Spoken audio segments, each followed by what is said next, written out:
Bagi teman-teman yang tidak merasa terganggu koneksinya boleh menemani saya on, karena saya merasa ngomong sendiri.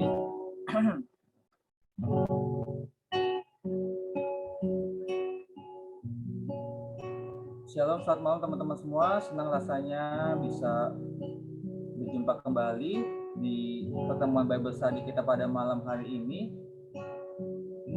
Pertemuan Bible Study kita malam hari ini sangat spesial sekali karena menjelang di Pekan Suci ya teman-teman ya.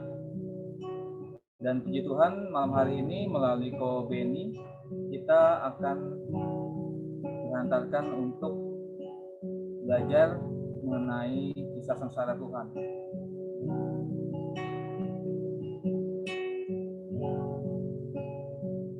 Sebelum kita memulai Bible Study kita pada malam hari ini, saya mau mengajak teman-teman untuk mengangkat sebuah pujian. Lagu ini juga sangat menguatkan saya sekali, terutama pandemi ya. Semoga juga menguatkan teman-teman semuanya. Kita percaya bahwa bagi Tuhan tidak ada yang mustahil. Saya berharap teman-teman semua ikut menyanyi bersama saya, meskipun kita terpisah oleh jarak ruang dan waktu. Iman kita menyatakan, ku yakin saat kau berfirman, ku menang saat kau bertindak. Hidupku hanya ditentukan oleh perkataanmu.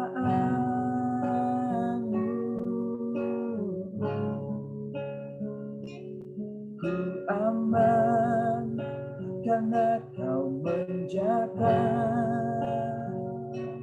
Ku kuat karena kau menopang.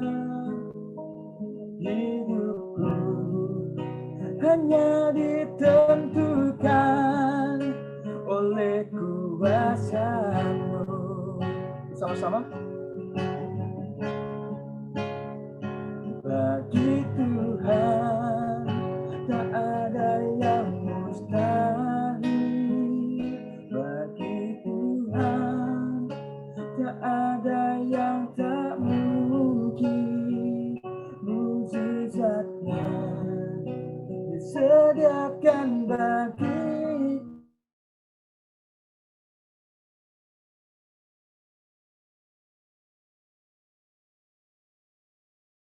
teman-teman, menyatakan dengan iman kita. Ku yakin saat kau berfirman, ku menang saat kau bertindak. Hidupku hanya ditentukan oleh perkataan. Ku aman karena kau menjaga. Ku kuat karena kau menopang. Hidupku hanya ditentukan oleh kuasa-Mu. Semuanya. Bagi Tuhan tak ada yang mustahil. Bagi Tuhan tak ada yang tak mungkin. Mukjizatnya disediakan bagiku.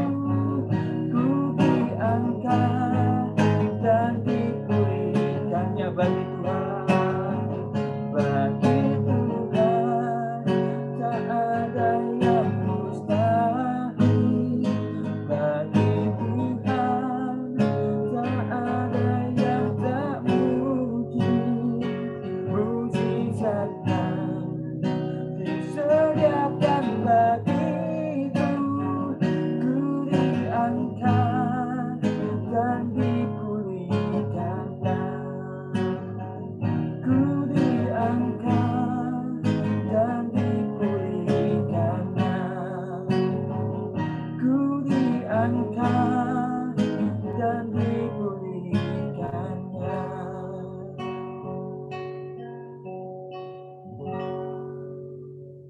Mari kita awal dengan tanda kemenangan Kristus dalam nama Bapa dan Putra dan Roh Kudus. Amin. Allah Bapa, Tuhan kami Yesus Kristus, Tuhan yang kami sembah, Tuhan yang kami puji, Tuhan yang kami muliakan. Terima kasih Tuhan Yesus, sungguh besar kasih setiamu Tuhan kepada kami anak-anak-Mu Tuhan. Terima kasih atas segala kesehatan yang sampai saat ini boleh kami rasakan Tuhan Yesus.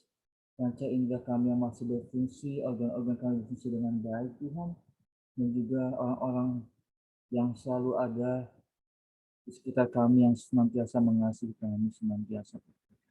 Terima kasih Tuhan Yesus, begitu banyak berkat, rahmat, kasih setiamu yang tidak bisa kami hitung satu persatu Tuhan, yang boleh Engkau izinkan tercipta Tuhan di dalam kehidupan kami ya Tuhan Yesus. Kami sungguh bersyukur dan bangga memiliki Allah seperti Engkau Tuhan. Ya Tuhan Yesus, terima kasih kalau pada malam hari ini kembali anak-anak-Mu boleh berkumpul Tuhan Yesus di dalam nama-Mu Tuhan untuk belajar mengenai firman-Mu Tuhan Yesus, dan kami juga mengucapkan terima kasih Tuhan Kau telah mengirimkan anak-Mu terkasih Kobe ini Tuhan Yesus untuk hadir sama-sama dengan kami, di mana Kobe ini akan menyampaikan pengajian akan firman-Mu Tuhan. Semoga Engkau selalu berkati Kobe ini Tuhan Yesus, bibir lidahnya Tuhan Yesus, agar apa yang disampaikan, yang diajarkan oleh Kobe ini hanyalah berasal boleh daripada-Mu saja Tuhan. Dan berkati juga untuk setiap kami anak-anak-Mu yang boleh ada di tempat ini untuk mendengarkan, untuk belajar Tuhan. Jadikanlah kami seorang hamba yang haus Tuhan Yesus untuk belajar mengenai firman, mengenal Engkau lebih dalam Tuhan Yesus. Sehingga apa yang boleh kami pelajari ini boleh menguatkan iman kami, menumbuhkan iman kami, dan boleh kami wartakan sebagai saksi daripada utusan-Mu Tuhan. Ya Tuhan, berkati juga untuk teman-teman kami yang boleh masih berhalangan Tuhan, ataupun masih dalam proses perjalanan Tuhan Yesus. Engkau selalu lindungi mereka senantiasa Tuhan Yesus. Ya Tuhan, terima kasih. Sekali lagi kami akan memulai pembelajaran kami Tuhan. Berkatilah Tuhan Yesus dari awal, pertengahan hingga akhir nanti boleh berjalan dengan lancar. Berkati koneksi kami Tuhan Yesus agar bisa maksimal Tuhan Yesus tanpa ada gangguan ya Tuhan Yesus. Terima kasih Tuhan. Terima kasih atas segala kebaikan-Mu Tuhan. Kemuliaan kepada Bapa dan Putra dan Roh Kudus seperti pada permulaan sekarang selalu dan sepanjang segala abad. Amin. Terpujilah nama Tuhan Yesus, benda-benda dan Santo Yosef sekarang dan selama-lamanya. Santa Maria Regina, doakanlah kami. Santo Santa Pelindung kami, doakanlah kami. Amin. Nama Bapa dan Putra dan Roh Kudus. Amin. Baik. Kalau begitu tidak usah lama-lama, langsung saja saya serahkan kepada Kobe ini. Silakan Ko. Oh sudah ya? Cuma satu lagunya? Oh iya, soalnya kita bukan kayak PDKK. Oke. Oke, baik. Selamat malam teman-teman Bible Sharing OMK San Mare ya. Puji Tuhan malam hari ini kita boleh kembali berkumpul, bertemu kembali ya. Setelah setahun, betul ya, setahun ya. Tahun lalu kan saya ya. Iya betul. Oke, setahun kita tidak bertemu dan kita bertemu kembali pada malam hari ini, dan tentunya masih dalam kondisi pandemi ya, tapi pandeminya sudah membaik ya, sudah membaik ya. Teman-teman yang terkasih, kalau yang tidak berhalangan sinyal boleh tolong dibuka videonya ya, atau yang teman-teman sudah di rumah tolong dibuka dong. Yuk, biar saya bisa lihat wajah-wajah teman-teman yang cantik dan yang ganteng ini ya. Ya, betul. Iya, yuk sekalian kita kenalan ya teman-teman. Ayo. Nih Kayla, Jeffrey, Janis. Sebentar kok, masih belum. Ini baru beres mandi soalnya. Oke, udah. Jadi malu saya tadi belum ini. Oke. Yang penting udah pakai baju kan? Itu mah jadi kayak pornografi kalau kayak gitu. Oke, yuk. Oke, thank you Elizabeth juga. Ya, nggak apa-apa.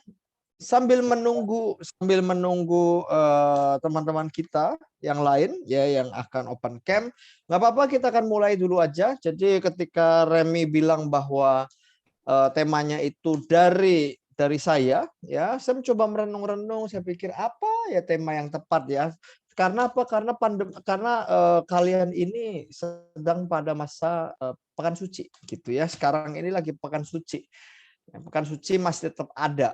Ya, luar biasa. Biasanya kalau pekan suci itu dapat libur, nggak ada lagi gitu ya, tapi teman-teman masih ada, masih rindu ingin mendengarkan pengajaran, masih rindu ingin mendengarkan firman Tuhan. Itu baik ya.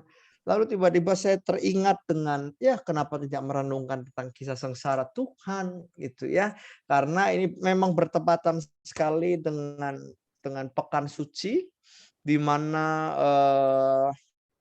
kita akan memperingati ya Paskah. Teman-teman terkasih, saya mau tanya ya, bagaimana persiapan Paskah kalian? Sudah siap? Siap. Kita masih Siap ya? Ya. Teman-teman, mungkin kita memang benar-benar perlu tahu bahwa Paskah ini adalah puncak daripada iman kekatolikan kita atau iman kekristenan kita. Ya.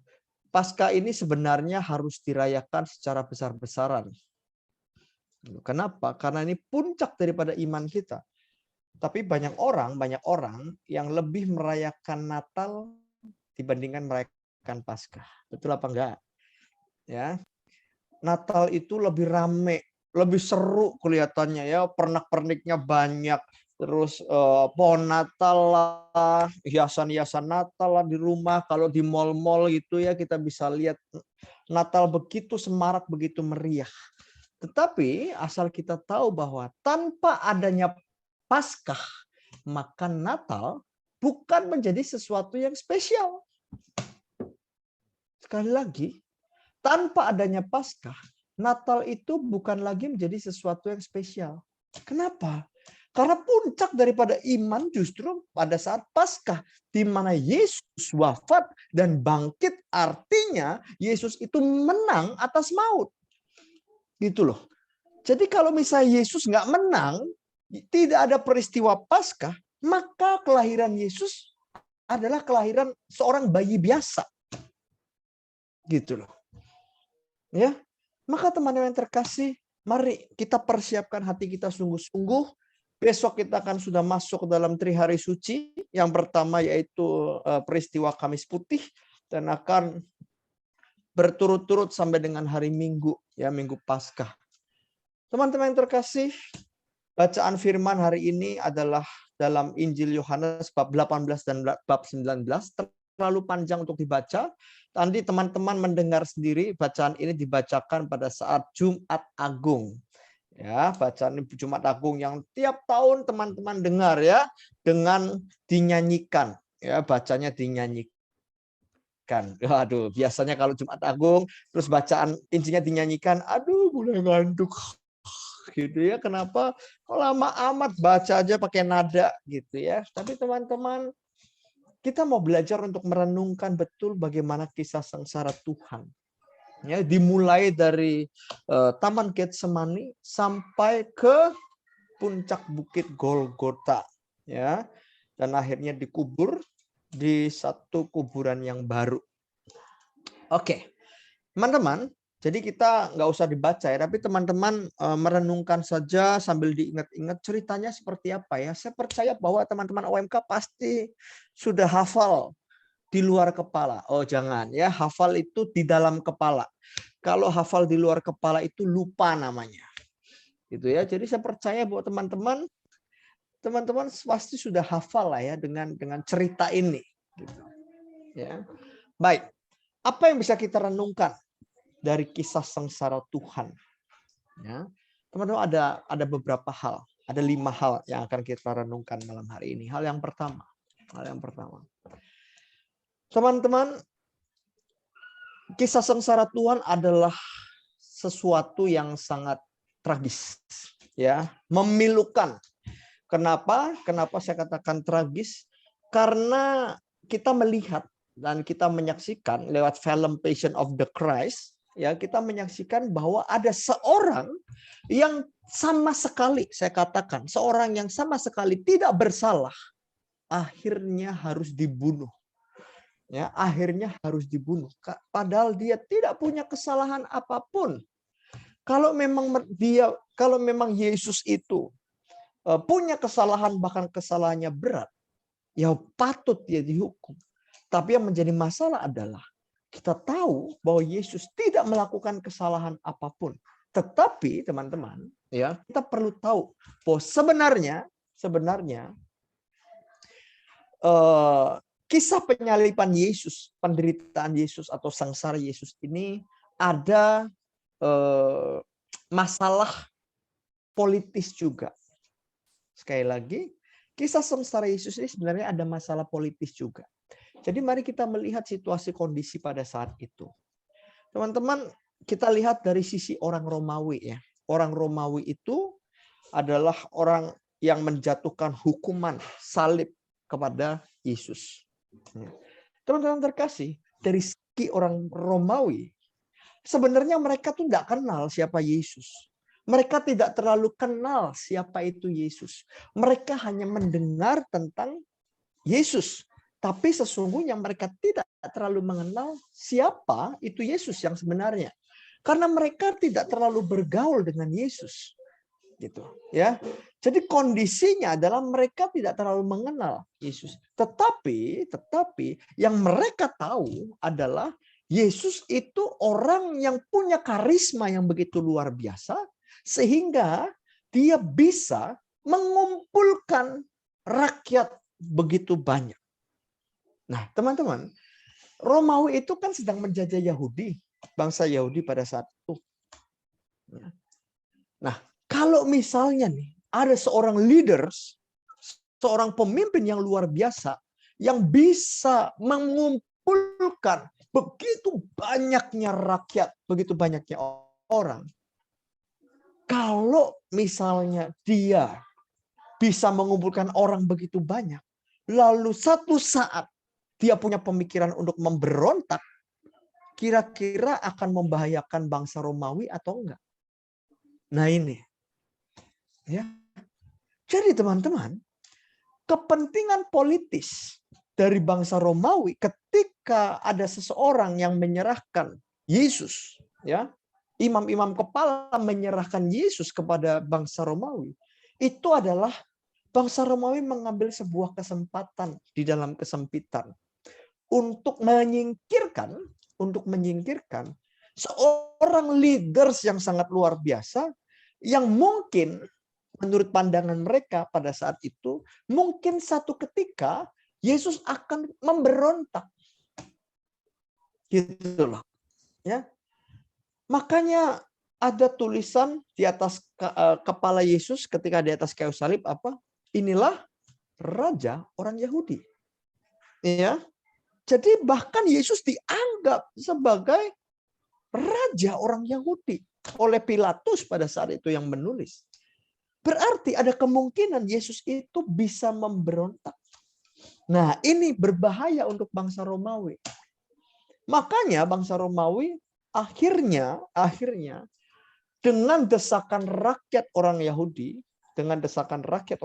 yang memang membenci Yesus, itu menjatuhkan hukuman salib. Dan teman-teman, hukuman salib itu adalah hukuman untuk narapidana yang sangat-sangat jahat. Dan terutama ya, pemberontak. Sekali lagi, pemberontak itu pasti akan dijatuhi hukuman salib.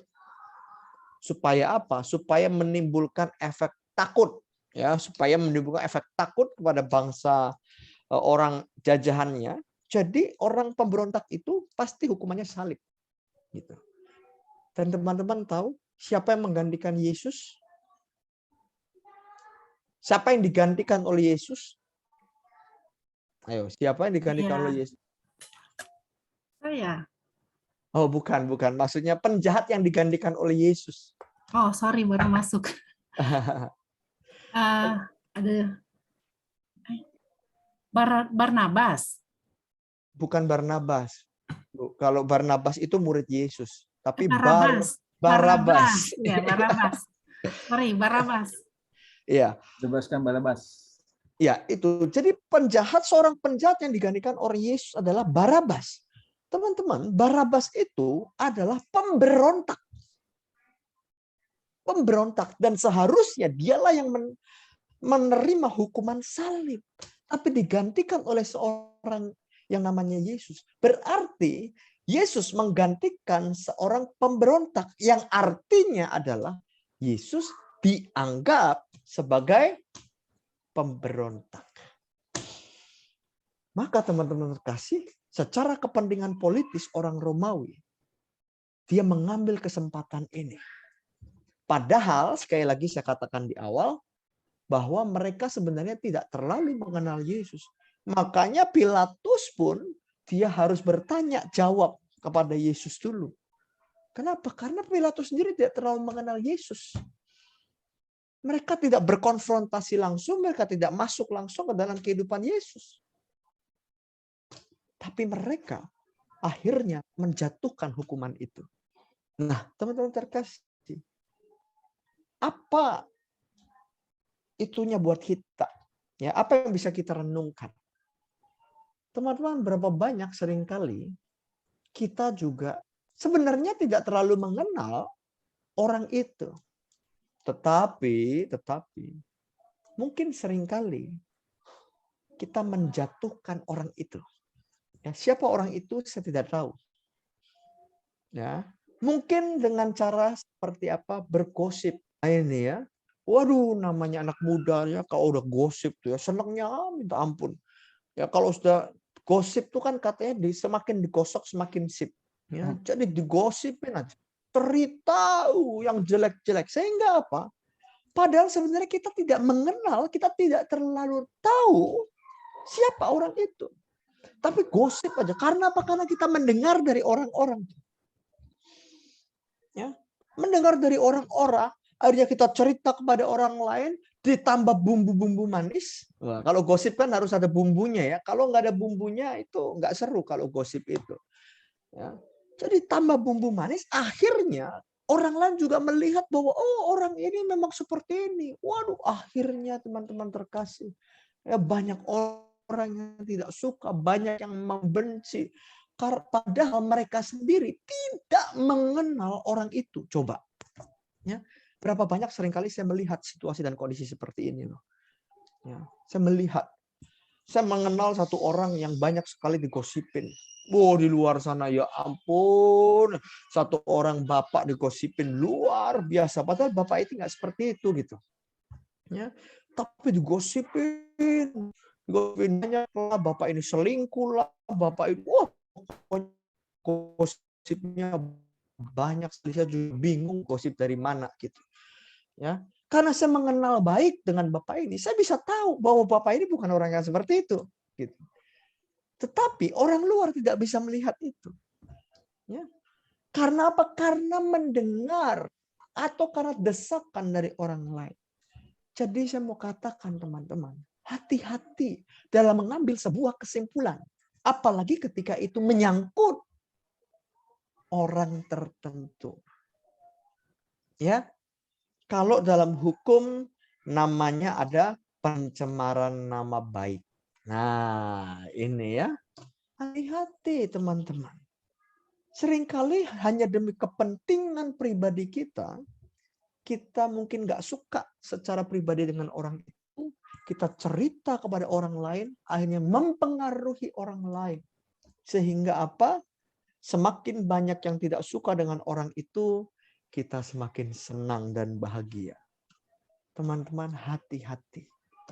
Hati-hati. Ingat, Yesus pernah mengalami masa-masa seperti itu. Yesus pernah dibuat seperti itu. Jangan sampai kita membuat orang lain juga seperti itu. Amin. Ya, jadi ini hal pertama. Hal kedua, kalau tadi kita lihat dari sisi bangsa Romawi. Kedua, kita melihat dari sisi bangsa Yahudi. Ya, teman-teman, bangsa Yahudi itu menganggap Yesus seperti apa? Ayo, teman-teman, yuk, mari kita gali. Bangsa Yahudi menganggap Yesus itu seperti apa?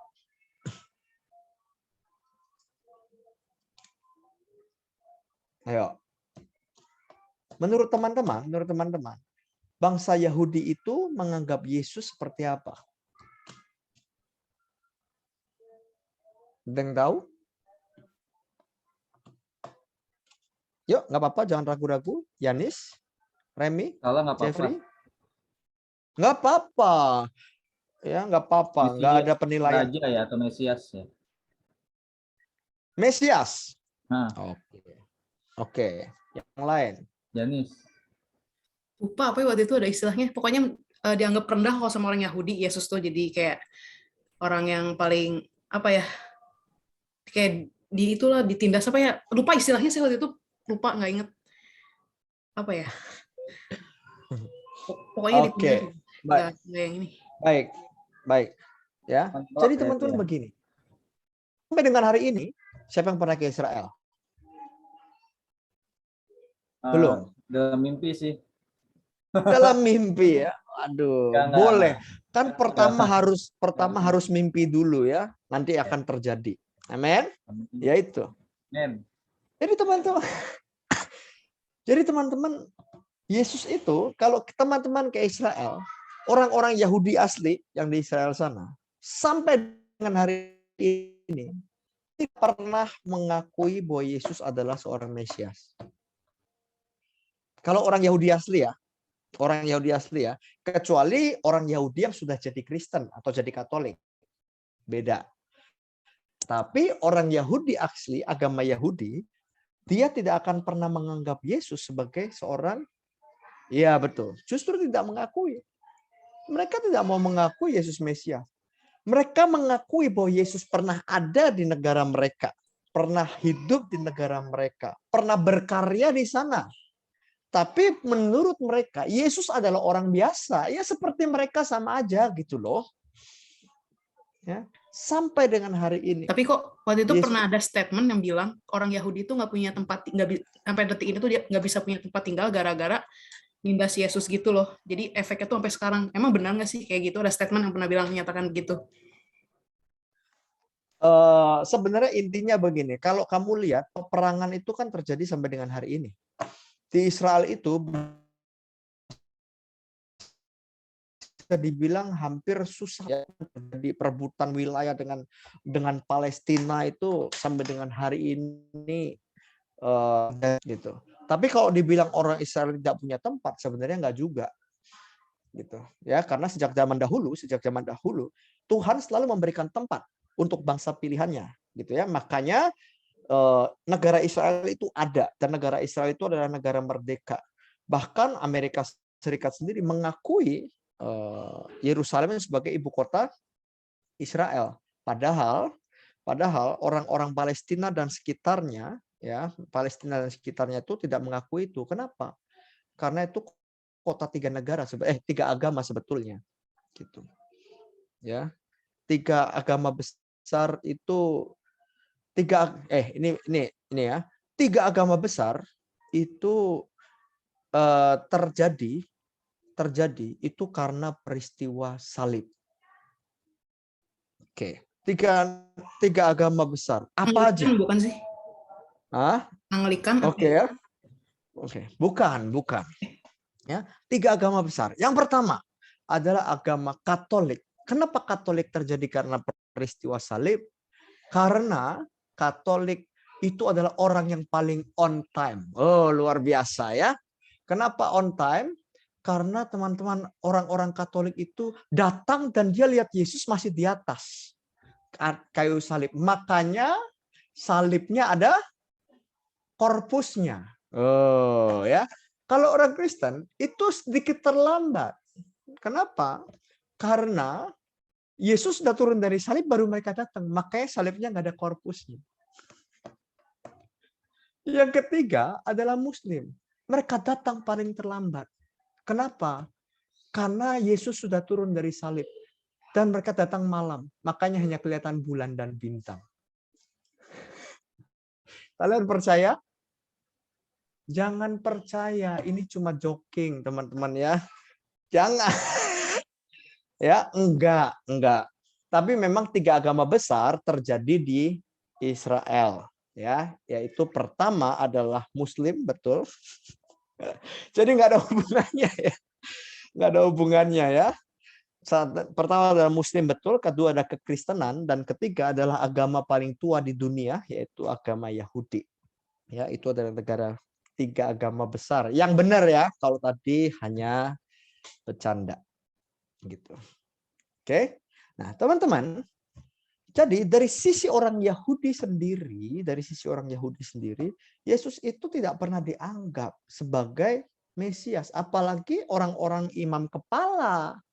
Ya, imam kepala yang memang dari sejak awal mereka nggak suka sama Yesus, dianggap pengajar sesat. Kenapa pengajar sesat? Ya teman-teman bayangkan, menyembuhkan pada hari Sabat itu nggak boleh. Teman-teman ya, ini ya, kalau teman-teman nanti ke sana, kalian akan lihat hari Sabat itu peraturannya ketat sekali. Nih, ketika hari Sabat itu dimulai dari Jumat malam sampai Sabtu malam. Itu hari Sabat. Jadi kalau kalian nanti pas hari Jumat malam, teman-teman lihat di hotel khusus hari Sabat. Jadi memang setiap Jumat malam itu langsung disetel gitu.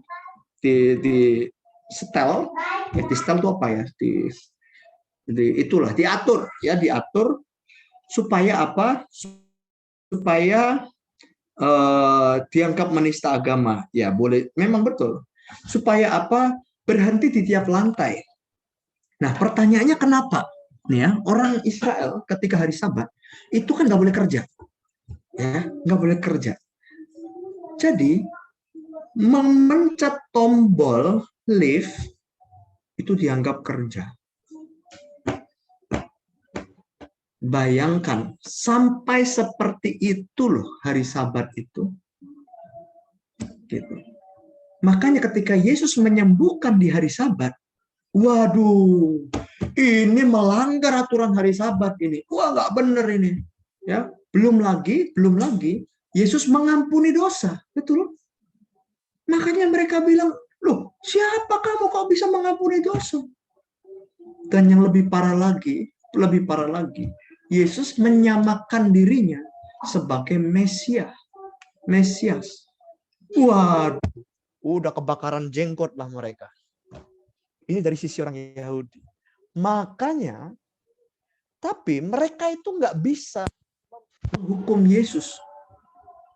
Mereka bisa menghukum Yesus, tapi nggak bisa hukuman mati. Ya, karena orang Yahudi atau orang Israel itu tidak pernah punya hukuman mati sampai dengan hari ini. Saya ngobrol dengan tour guide saya yang orang Yahudi, ya. Dia selalu bilang, orang Israel itu tidak pernah punya hukuman mati, nggak pernah. Hukuman mati yang diberikan pada Yesus itu hukuman dari orang Romawi, dia bilang.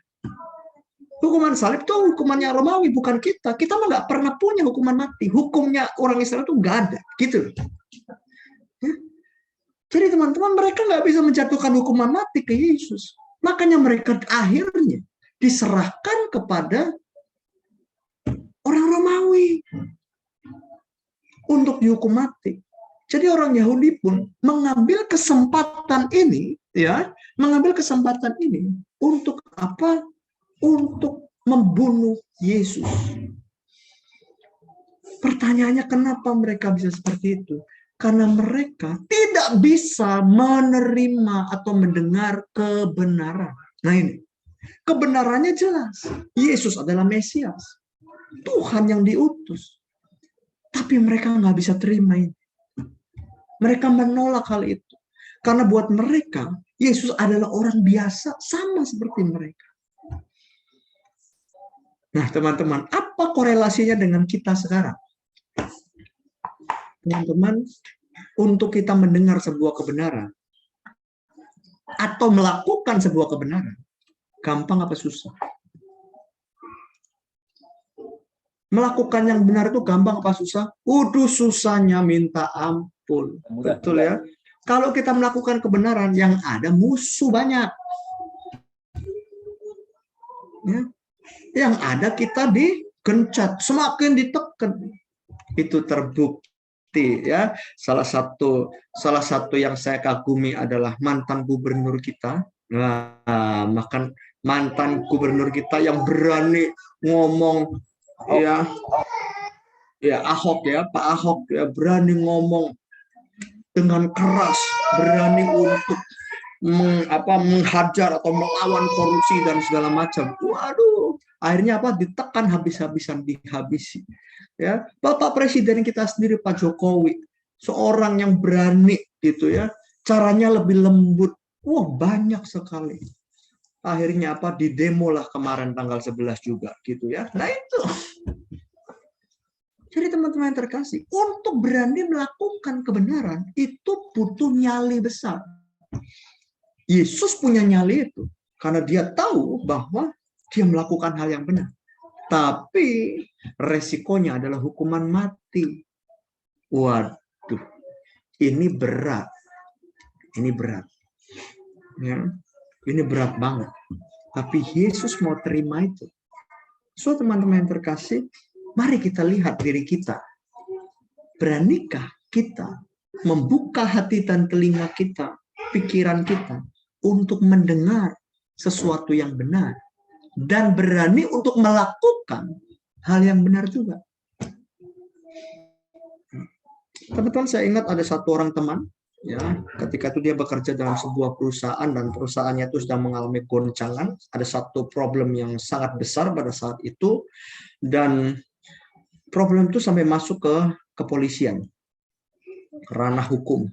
Gitu. Teman-teman tahu, teman saya ini hamba Tuhan, pelayan, ya, orang pelayanan, orang gereja juga.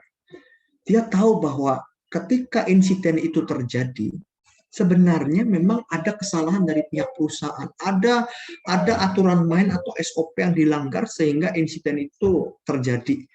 Ya, teman-teman, karena insiden itu menghilangkan nyawa satu orang, gitu ya. Jadi ini memang masalahnya parah gitu, makanya masuk ke kepolisian. Dan dia tahu bahwa ada hal-hal yang salah di sini. Waktu itu dia tanya sama saya, kok gimana ya? Gua tahu nih, ada yang salah nih. Tapi harus gimana?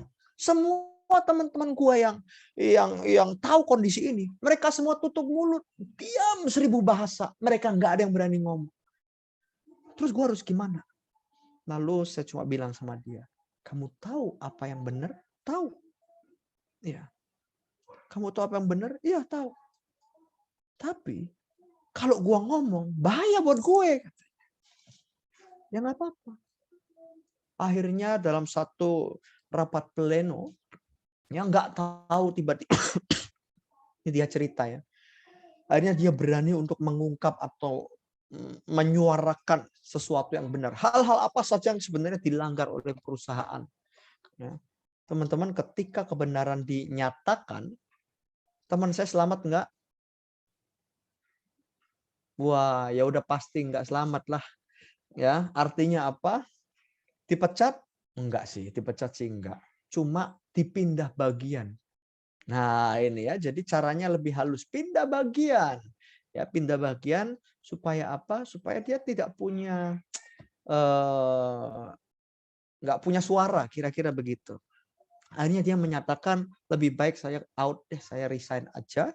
Ya, dan akhirnya ya udah. Dia memutuskan resign. Saya tanya, kamu sudah punya kerjaan lain? Dia bilang belum.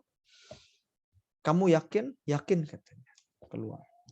Ya, teman-teman, 1 bulan, 2 bulan dia mencari kerja. Tidak ada satupun yang perusahaan yang mau terima dia, panggil dia. CV-nya dimasukin, nggak ada yang panggil. Teman-teman, sampai bulan ketiga. Tiba-tiba, ini dia cerita dan dia kaget sekali. Ada satu perusahaan panggil dia. Dan teman-teman tahu yang panggil dia itu? Perusahaan di mana dia tidak pernah kirim CV. Aneh. Aneh. Lalu dia interview di sana dan puji Tuhan dia bekerja di perusahaan itu sampai dengan hari ini. Teman-teman yang terkasih, itulah cara Tuhan. Ketika kita berani untuk menyuarakan, melakukan sesuatu yang benar, sekalipun tantangannya berat. Teman-teman lihat bagaimana cara Tuhan untuk mengembalikan ya sesuatu masalah diubah menjadi berkat yang luar biasa. Jadi teman-teman jangan pernah takut untuk mendengar kebenaran dan melakukan hal yang benar. Amin. Ketiga. Waduh, panjang nih ya. Sampai jam berapa sih ini? 8:30 itu nanti 15 menit lagi pertanyaan. Oke, masih setengah jam ya, masih cukup. Baik. Hal yang ketiga, Apa yang bisa kita renungkan dari kisah sengsara? Baik, teman-teman, semua itu terjadi, jadi penyaliban Yesus terjadi karena adanya apa? Dendam, iri hati, kemarahan, kepahitan. Ya. Jadi teman-teman, dendam, iri hati, kemarahan, kepahitan itu betul-betul berbahaya. Ya, betul-betul berbahaya. Makanya Yesus datang dan mengajarkan sesuatu yang baru. Ajaran Yesus jelas, yaitu ajaran cinta kasih. Karena apa? Karena yang namanya kemarahan, dendam, kepahitan, kebencian, ya, kebencian itu bisa membahayakan orang lain, bukan hanya diri sendiri. Oke. Ya. Bukan hanya diri sendiri, tapi juga membahayakan orang lain. Dan itu terbukti. Karena kebencian mereka. Karena iri hati mereka. Karena kemarahan mereka. Akhirnya Yesus jadi korban. Yesus jadi korban. Yesus wafat di atas kayu salib. Itu karena kemarahan dan kebencian orang-orang Yahudi terhadap Yesus. So teman-teman yang terkasih. Untuk kita orang-orang yang mengenal Tuhan, kita murid-murid Yesus semua, amin, ya. Amin. Jadi teman-teman kalau kita merasa bahwa kita adalah murid Yesus, ajaran Yesus itu sebenarnya dari awal sampai akhir simple, cuma satu, yaitu cinta kasih. Ajaran Yesus itu kalau dirunut semuanya itu adalah mengasihi, dah. Mengasihi itu berarti mengampuni, menerima apa adanya. Nah itu loh. Kalau kita sebagai murid-murid Yesus, maka yang namanya dendam, kebencian, kemarahan, iri hati, itu jangan lagi ada dalam hati kita. Apalagi kita mau merayakan kemenangan Tuhan. Paskah nih loh. Ya. Ayo, hilangkan itu. Buang jauh-jauh. Nah, kalau misalnya mau dibilang seperti itu, susah nih. Ya, wah, Beni, ngomong sih gampang. Ngomong sih gampang. Tapi susah sekali. Apalagi kalau sudah yang namanya menikam dari belakang, katanya ya. Wah, nusuk dari belakang. Aduh, sakitnya ya ampun.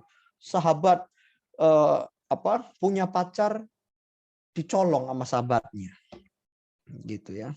Aduh, gitu ya. Ini mau gua apain ya, gitu ya. Tapi banyak yang kejadian seperti itu. Susahnya minta ampun, kemarahan, kebencian terpendam. Tapi teman-teman yang terkasih, mari kita buang itu jauh-jauh. Belajarlah untuk apa? Untuk mengampuni. Amin. Mengampuni. Hal yang mudah dikatakan, tapi memang sulit dilakukan. Yang menjadi masalah adalah orang yang menyakiti kita, yang paling menyakiti kita, itu orang dekat apa orang jauh?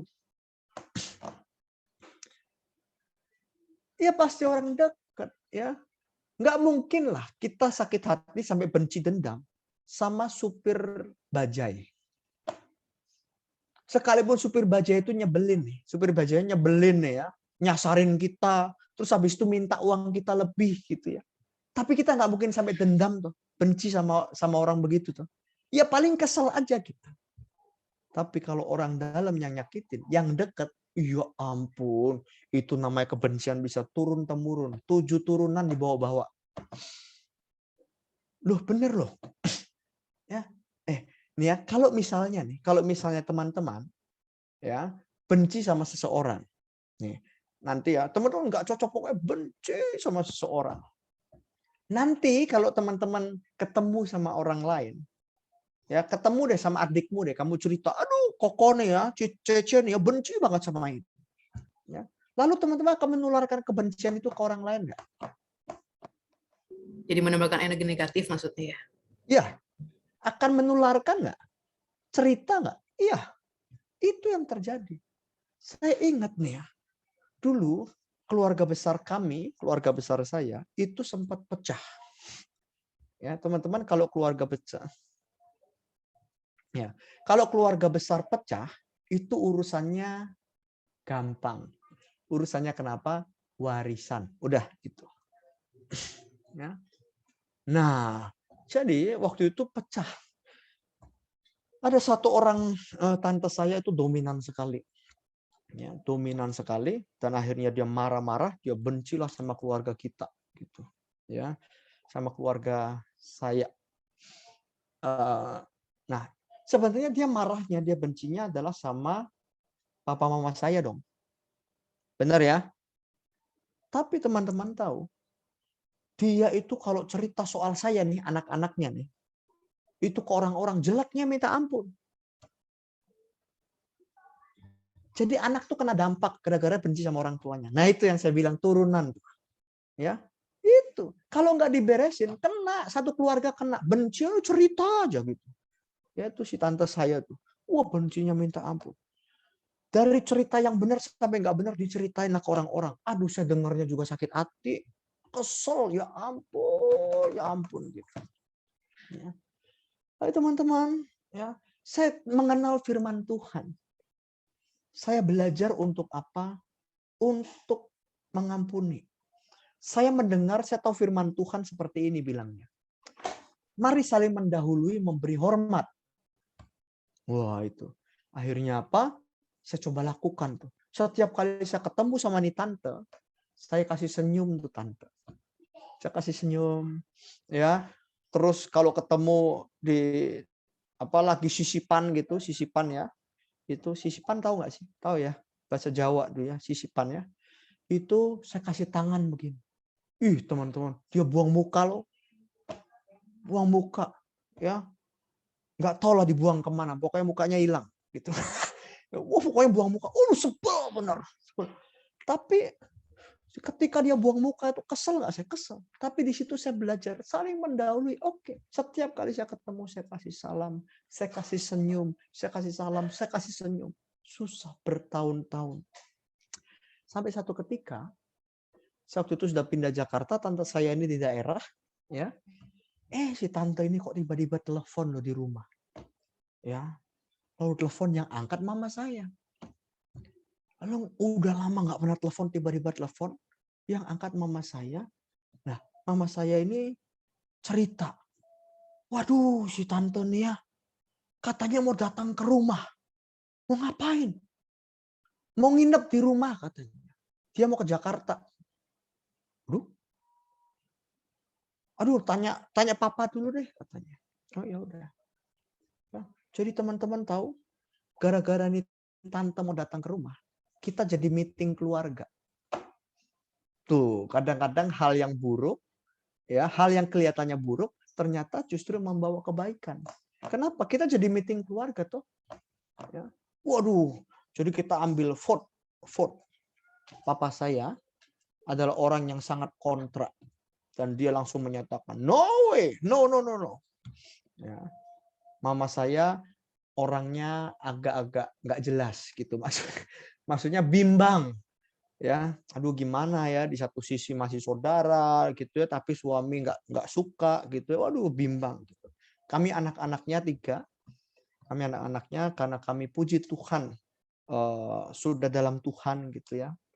Lalu kami bilang udahlah, yang lalu biar berlalu.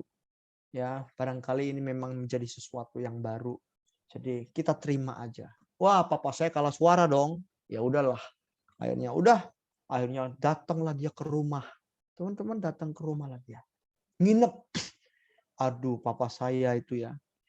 Kalau lihat dia pulang kantor, papa saya lihat dia mukanya sepet, nggak enak. Langsung masuk kamar, nggak mau ngobrol. Aduh, suasana betul-betul tidak nyaman. Tapi teman-teman, ada kali pertama, ada kali kedua, ada kali ketiga. Dan terus-menerus seperti itu. Akhirnya apa? Suasana kok mencair lama-lama. Ya. Lama-lama kami semakin dekat. Kami semakin dekat. Suasana semakin baik. Dan kita bersyukur. Tante saya ini sekarang pindah. Jadi dia bersama dengan anaknya di Kanada. Ya. Dan waktu itu pertama kali dia mau berangkat ke Kanada karena dia akan jarang pulang. Ya. Dia nginap di rumah dan kami sekeluarga yang mengantarkan beliau ke airport. Ya. Kondisi kami sekarang sangat-sangat baik. Ya. Semuanya sudah terlupakan, sudah membaik gitu ya. Dan yang luar biasa adalah tante saya ini bisa bilang sama orang-orang bahwa di antara semua anak-anak yang lain, anak-anak mama saya, itu katanya yang paling baik, yang mau terima dia, berubah 180 derajat. So teman-teman terkasih, jangan biarkan dendam itu menguasai hati kita. Buang, sudah. Ya. Jalankan saja ajaran Yesus, cinta kasih, selesai. Amin. Yang keempat, tragedi penyaliban Yesus itu ada 2 pengkhianat. Kok 2? Bukan 1? Yang pertama jelas, yang namanya Yudas Iskariot. Ya, itu sudah sangat terkenal. Pengkhianat kedua namanya siapa? Ada yang tahu? Ayo. Petrus. Betul sih. Iya. Iya, betul. Petrus juga termasuk seorang pengkhianat. Kenapa? Karena dia menyangkal Yesus. Bukan cuma 1 kali loh. Yudas dia menyangkal Yesus dengan menjual Yesus 1 kali. Pakai duit dia jual. Petrus 3 kali. Wah, luar biasa emang Petrus ini. Ya, nggak kira-kira. Jadi dosa Petrus sama dosa Yudas sebenarnya beratan mana?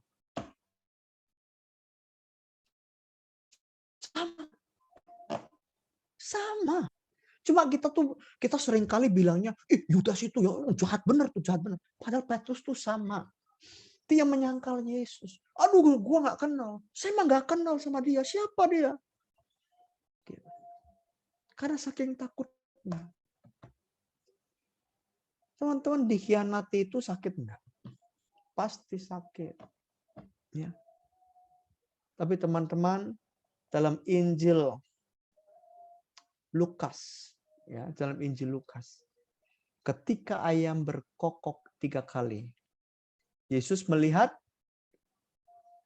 dikatakan ya dalam Injil Lukas, dikatakan ketika ayam berkokok 3 kali, Yesus memandang Petrus.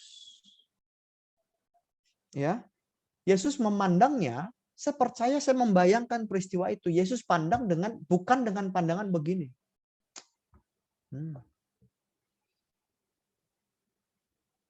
Kan gue udah bilang ya, nanti lu bakal nyangkal gue 3 kali. Enggak, pasti bukan begitu. Tapi pandangan Yesus jelas. Pandangan yang penuh kasih. Nah ini loh. Ya. Biarpun Yesus dikhianati, sakit sekali, tapi Yesus tetap menerima orang yang menyangkal dia dengan kasih. Saya membayangkan kalau saja Yudas Iskariot, dia sudah jual Yesus. Yudas menyesal nggak jual Yesus? Hah? Menyesal nggak? Ayo, sambil kita gali. Yudas itu menyesal loh. Yudas itu nyesel loh jual Yesus yo. Makanya dia datang lagi ke imam kepala, akhirnya dia lempar uang. Betul ya? Ada peristiwa itu ya. Dia lemparin uang. Gitu. Yudas sebenarnya menyesal, tapi dia melakukan satu tindakan yang salah, yaitu apa? Dia bunuh diri setelah itu. Dia menggantung dirinya.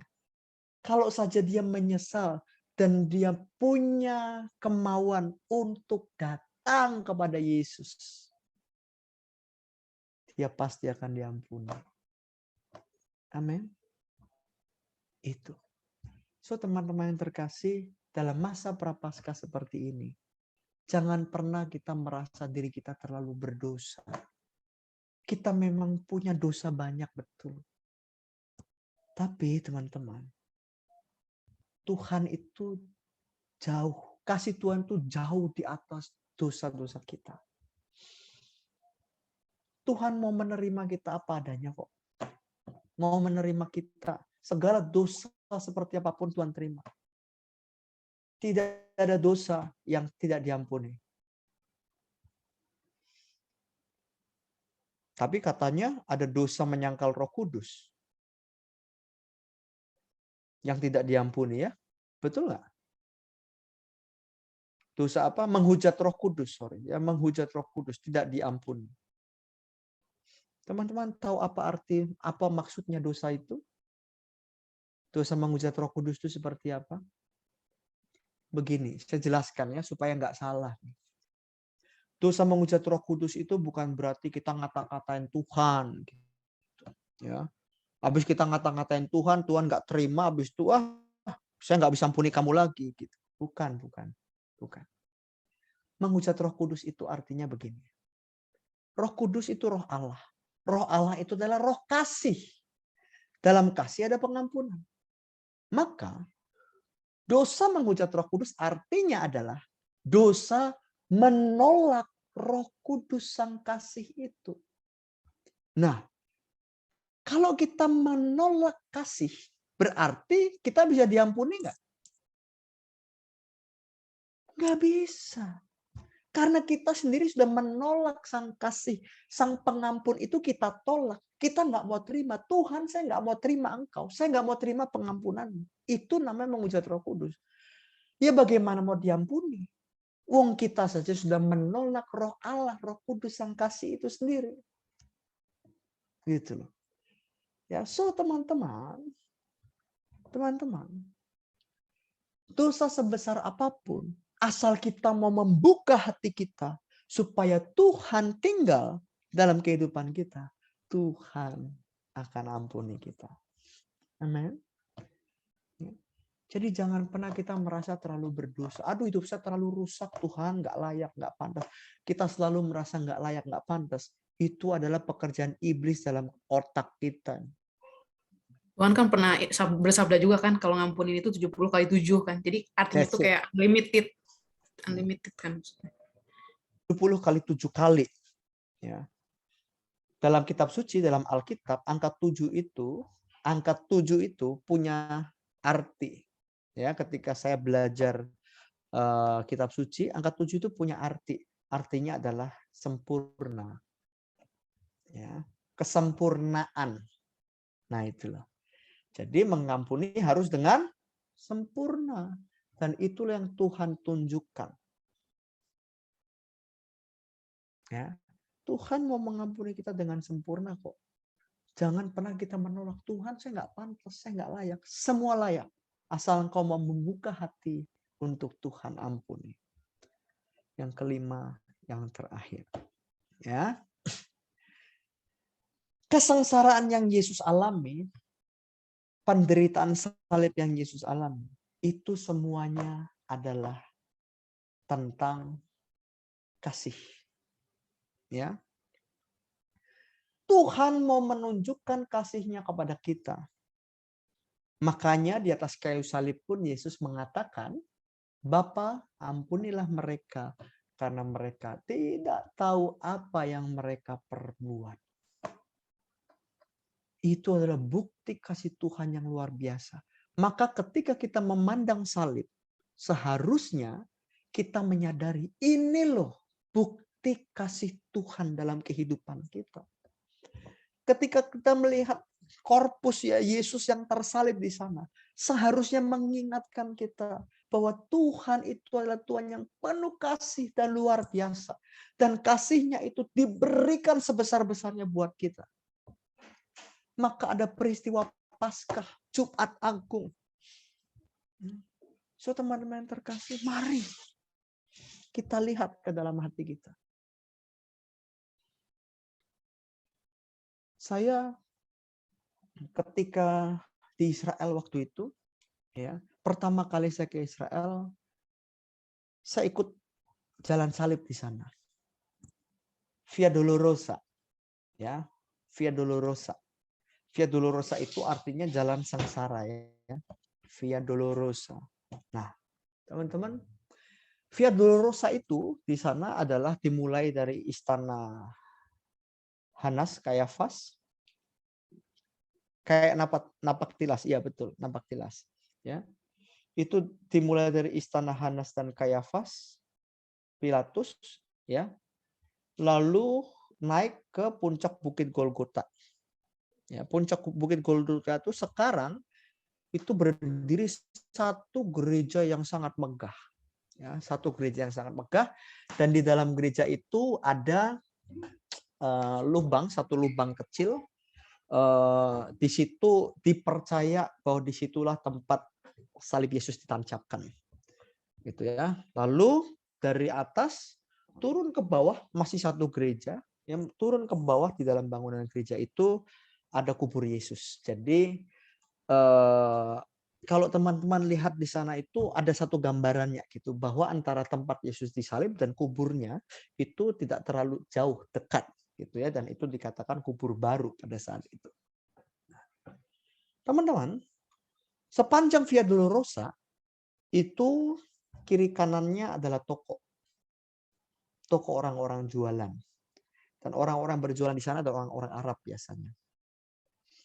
Mereka cari rezeki di sana. Nah, teman-teman, yang menarik adalah toko ini itu dulu pasar. Sejak zaman Yesus itu ternyata sudah ada. Tapi bentuknya bukan toko, tapi itu ada pasar. Ya. Dan kenapa waktu itu orang yang disalib itu diarak di tengah pasar? Supaya dipermalukan. Supaya orang-orang itu semua tahu, ini loh penjahat besar yang mau disalib, yang mau dihukum mati. Nah itu loh. Dan pasar itu sudah ada 2000 tahun yang lalu. Sekarang bentuknya toko. Nah mereka, kalau kita jalan itu kan rombongan ya. Rombongan kita jalan salib, berdoa, nyanyi puji-pujian. Lalu ada bawa salib-salipan. Itu hanya untuk keperluan dokumentasi. Gitu. Saya sambil lihat kiri kanan, yang jual-jual itu orang Arab itu. Kadang-kadang mereka ngomong pakai bahasa Arab, saya nggak ngerti. Ya. Mereka tuh kadang-kadang ketawa. Mereka ngetawain kita gitu. Lalu saya tanya sama tour guide-nya, sebenarnya mereka ngomongin apa? Itu ya. Ada yang bilang, inilah pengikutnya inilah para pengikut orang gila katanya. Oke. Teman-teman, sepanjang perjalanan saya merenung. Sepanjang Via Dolorosa saya merenung, Tuhan, gila. Saya ini rombongan loh, rame-rame. Diketawain begitu, diliatin orang-orang, dianggap aneh begitu aja. Rasanya tuh udah nggak nyaman. Terus saya panggil salib-salipan hanya untuk kepentingan dokumentasi, dan itu pun pindah-pindah. Paling cuma 1 menit. Rasanya sudah nggak nyaman. Saya membayangkan begini. Gimana Yesus pada waktu itu ya? Yesus diarak-arak. Salib Yesus jauh lebih besar dan lebih berat dibandingkan yang saya panggul. Yesus diketawain di sana.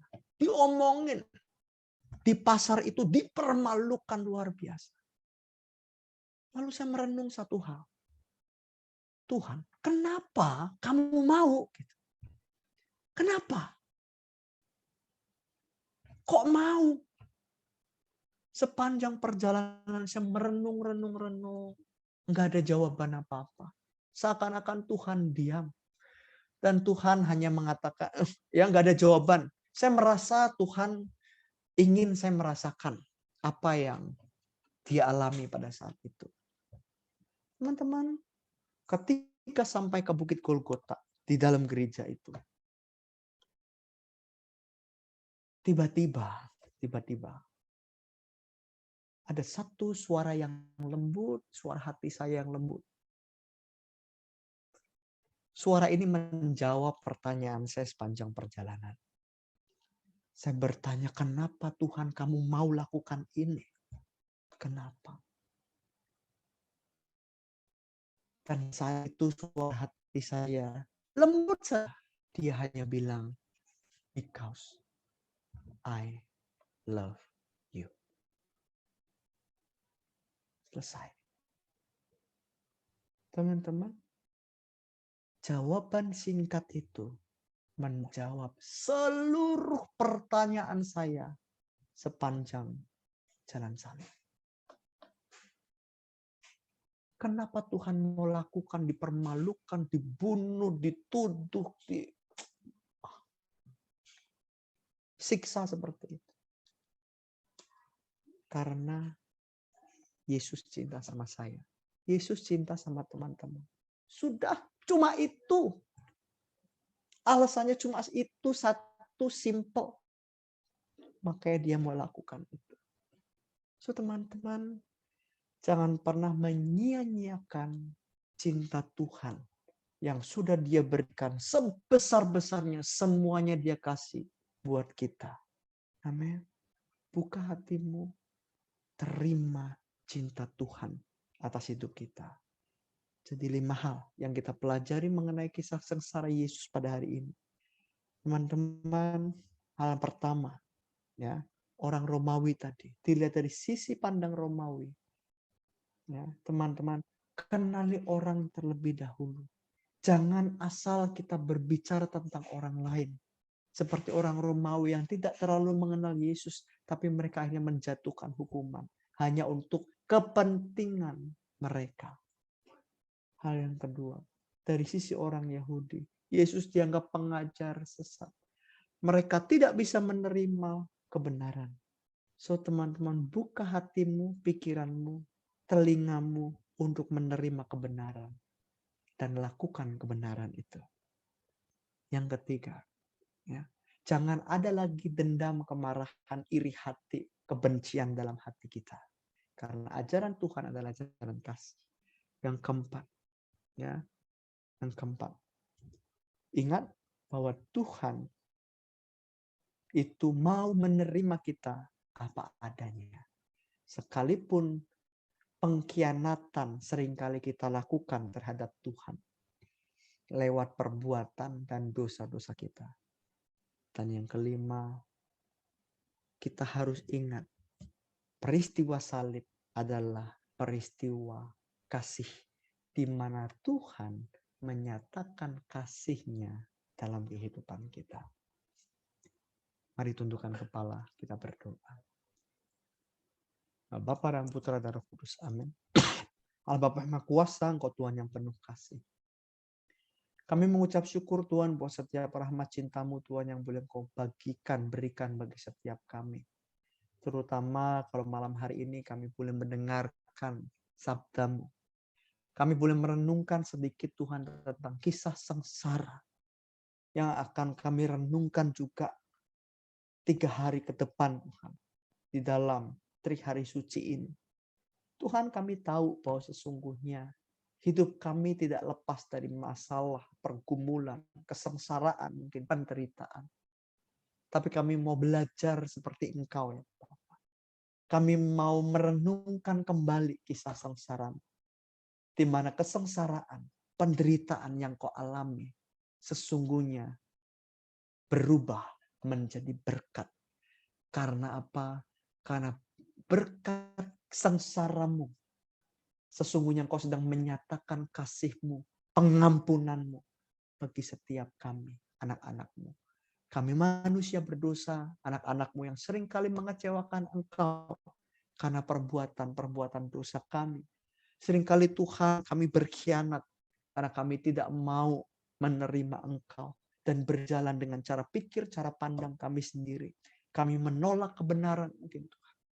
Tapi Tuhan, kami percaya Engkau Allah yang sungguh-sungguh mengampuni setiap kami. Bapa, kami buka hati kami. Kami mau merayakan Paskah dengan penuh sukacita. Dan kami siap Tuhan untuk merayakan kemenangan-Mu atas maut. Karena dengan kemenangan-Mu atas maut ini menjadi puncak iman kami. Karena kami percaya Yesus itu menang atas maut. Tuhan kami jauh lebih berkuasa dibandingkan dengan hal apapun yang terjadi di dunia ini. Terima kasih Tuhan, berkati anak-anak muda-Mu Tuhan, yang rindu selalu mendengarkan sabda-Mu, biar sungguh melalui pewartaan, pengajaran pada malam hari ini, sungguh membuka pemikiran kami akan kasih-Mu. Terima kasih, firman-Mu sudah disampaikan Tuhan, dan kami mau kembalikan segala doa ini di dalam satu nama yang punya kuasa, nama Tuhan kami Yesus Kristus, ialah Tuhan dan pengantara kami kini dan sepanjang segala masa. Amin. Bapa dan Putra dan Roh Kudus. Amin. Oke, selamat malam. Tuhan Yesus memberkati. Amin. Puji bagi nama Tuhan. Thank you Ko Beni atas pengajaran firman-Nya sungguh indah dan luar biasa. Membekali kita ya dalam perenungan kita di pekan suci ini ya. Oke, ini selanjutnya teman-teman akan dibuka sesi tanya jawab ya. Teman-teman boleh tanya apapun ya kepada Ko Beni, boleh terkait materi malam hari ini ya, ataupun teman-teman mungkin ada pergumulan, mungkin disuruh mengampuni misalnya, mau minta peneguhan dari Ko Beni juga boleh. Tips and triknya seperti apa untuk mengampuni kayak gitu-gitulah. Nah, silakan ya teman-teman ya. Mas, waktunya cukup sekali untuk bertanya, jadi jangan khawatir. 15 menit. Silakan yang mau tanya boleh langsung unmute ataupun boleh tulis di kolom chat. Oh, ternyata pas sekali ya. 845 ya. 845 ya pas. Nah, teman-teman tertanya ya. Ini saya akan mau ngawali dulu ya. Saya duluan yang tanya ya. Ini aku apa namanya?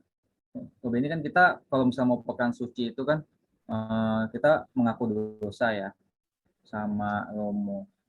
Romo kemarin juga dalam khotbah saya ikut misa ratapan, Romo cerita kalau misalnya dia ada sangat terharu sekali ketika ada umat waktu itu seorang bapak mengaku dosa, pas ditanya pengakuan dosa yang terakhir kapan, itu 40 tahun yang lalu.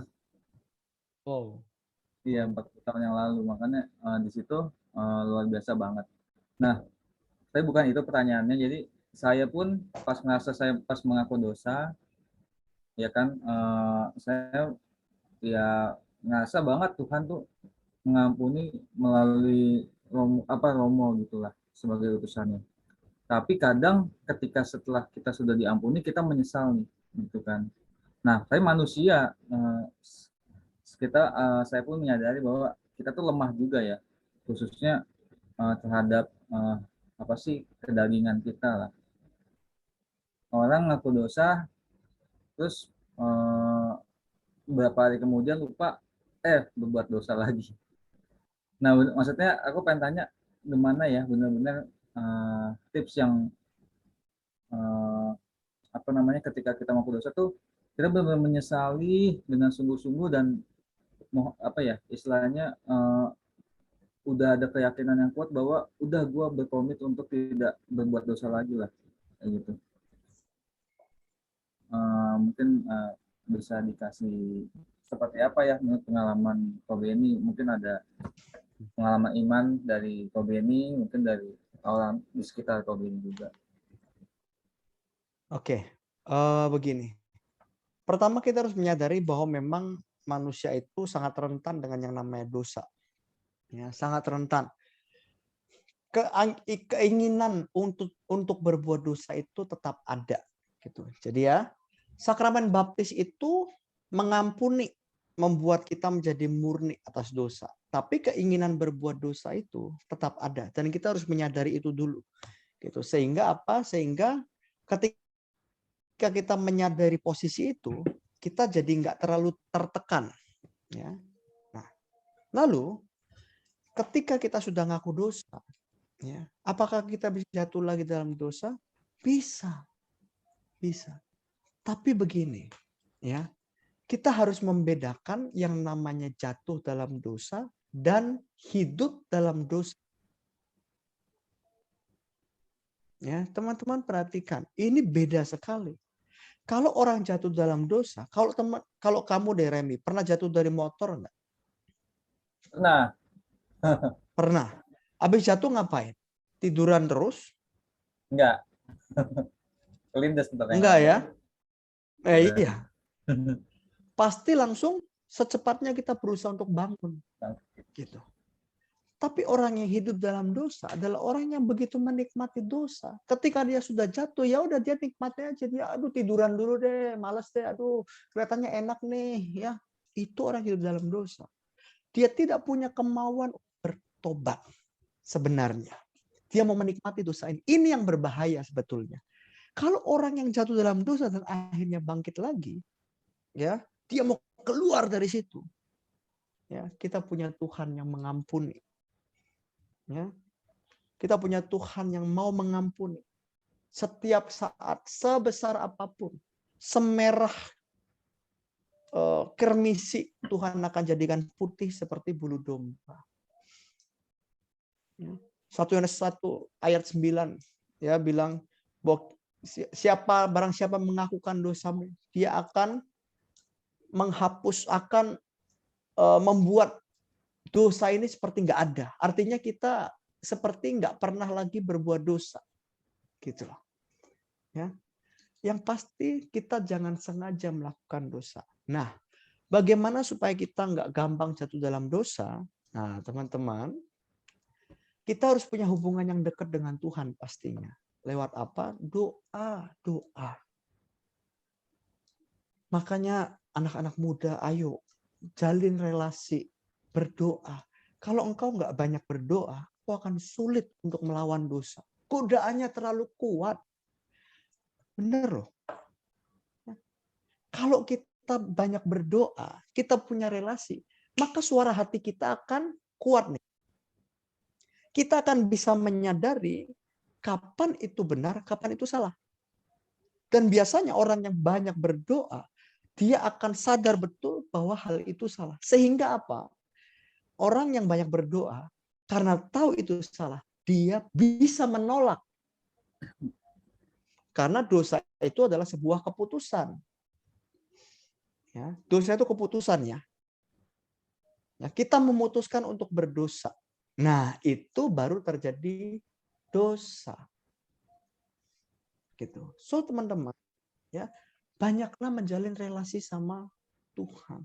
Saya ini sangat terikat dulu dengan dosa seksual. Ya, saya sangat terikat dengan dosa seksual.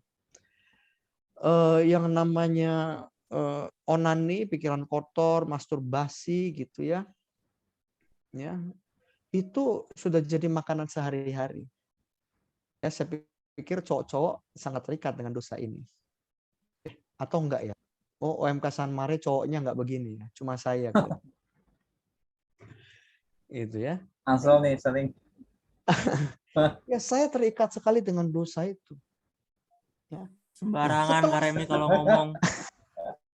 Gila. Fitnah lebih kejam daripada pembunuhan, Besti. Hati-hati, Besti. Mulutmu, Besti. Kira lagi tidur, tadi cuma ngetes doang. Kira ketiduran. Hati-hati, Besti. Mulutmu, Besti. Mulutmu harimau, Besti. Tolong ya, hati-hati.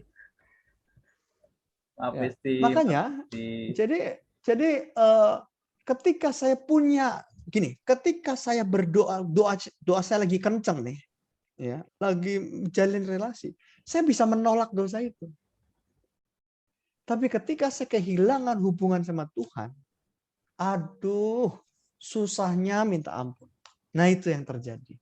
Makanya untuk saya bisa menolak terus dosa itu, mau nggak mau saya harus punya relasi, hubungan sama Tuhan. Nah, itu.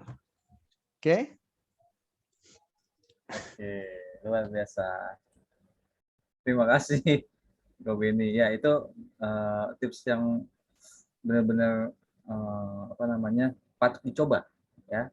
Baik kita menjalin relasi kedekatan dengan Tuhan, hidup intim dengan Tuhan, begitu ya kok ya. Iya. Wah, ini Hidup. jangan dibahas nih di chat kok malah ada yang bahas lagi. Emang nih kadang si Koko JP ini emang suka apa adanya kok. Aduh. Maaf ya kok ya.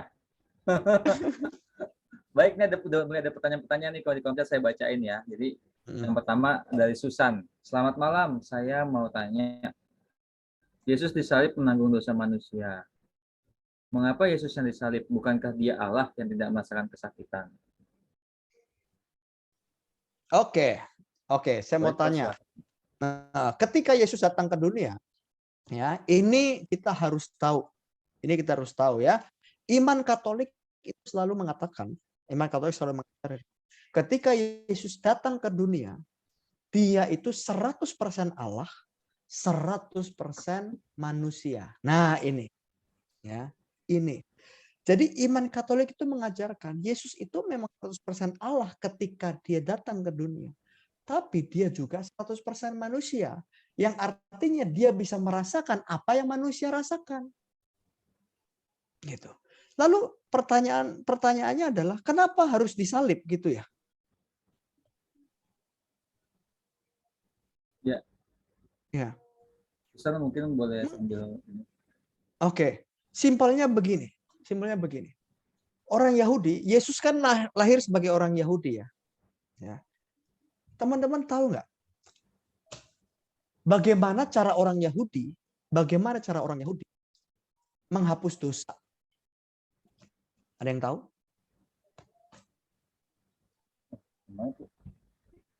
Bagaimana cara orang Yahudi, ritualnya orang Yahudi untuk menghapus dosa, itu gimana? Ini sejak zaman perjanjian lama. Mandi kembang. Mandi kembang. Serem amat mandi kembang, cari ilmu itu. Ritualnya orang Yahudi untuk menghapus dosa adalah mempersembahkan kurban penghapus dosa. Ya, itu ada dalam kitab Imamat. Saya lupa Imamat berapa. Saya nanti perlu cari. Ya. Kirain eksorsis. Bukan. Untuk menghapuskan dosa jemaat atau dosa umat, maka imam yang ditunjuk itu akan mempersembahkan kurban bakaran. Ya, jadi sebenarnya kurban itu macam-macam ya. Salah satunya adalah kurban bakaran. Ini orang Yahudi.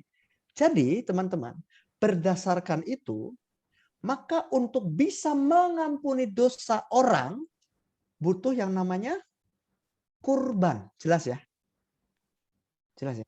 Karena Yesus lahir sebagai orang Yahudi. Dan di sana, jadi untuk bisa menghapus dosa orang, itu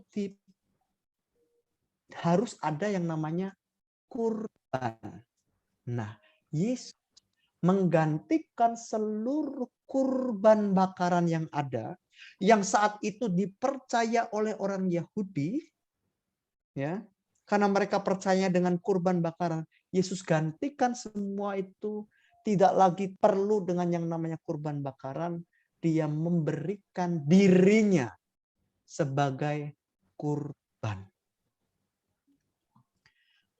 Oke, ya, kurban atau Idul Adha, ya, teman. Beda. Kurbannya orang Yahudi dengan kurbannya saudara kita Muslim Idul Adha tuh beda. Ya, kalau kurbannya orang Yahudi itu macam-macam, gunanya macam-macam. Salah satunya untuk menghapus dosa, gitu. Nah, makanya Yesus itu mempersembahkan dirinya untuk menghapus dosa. Jadi harus dikurbankan atau enggak? Harus. Gitu. Oke, jelas ya? Jelas ya? Cara kurbannya bagaimana? Ya lewat salib.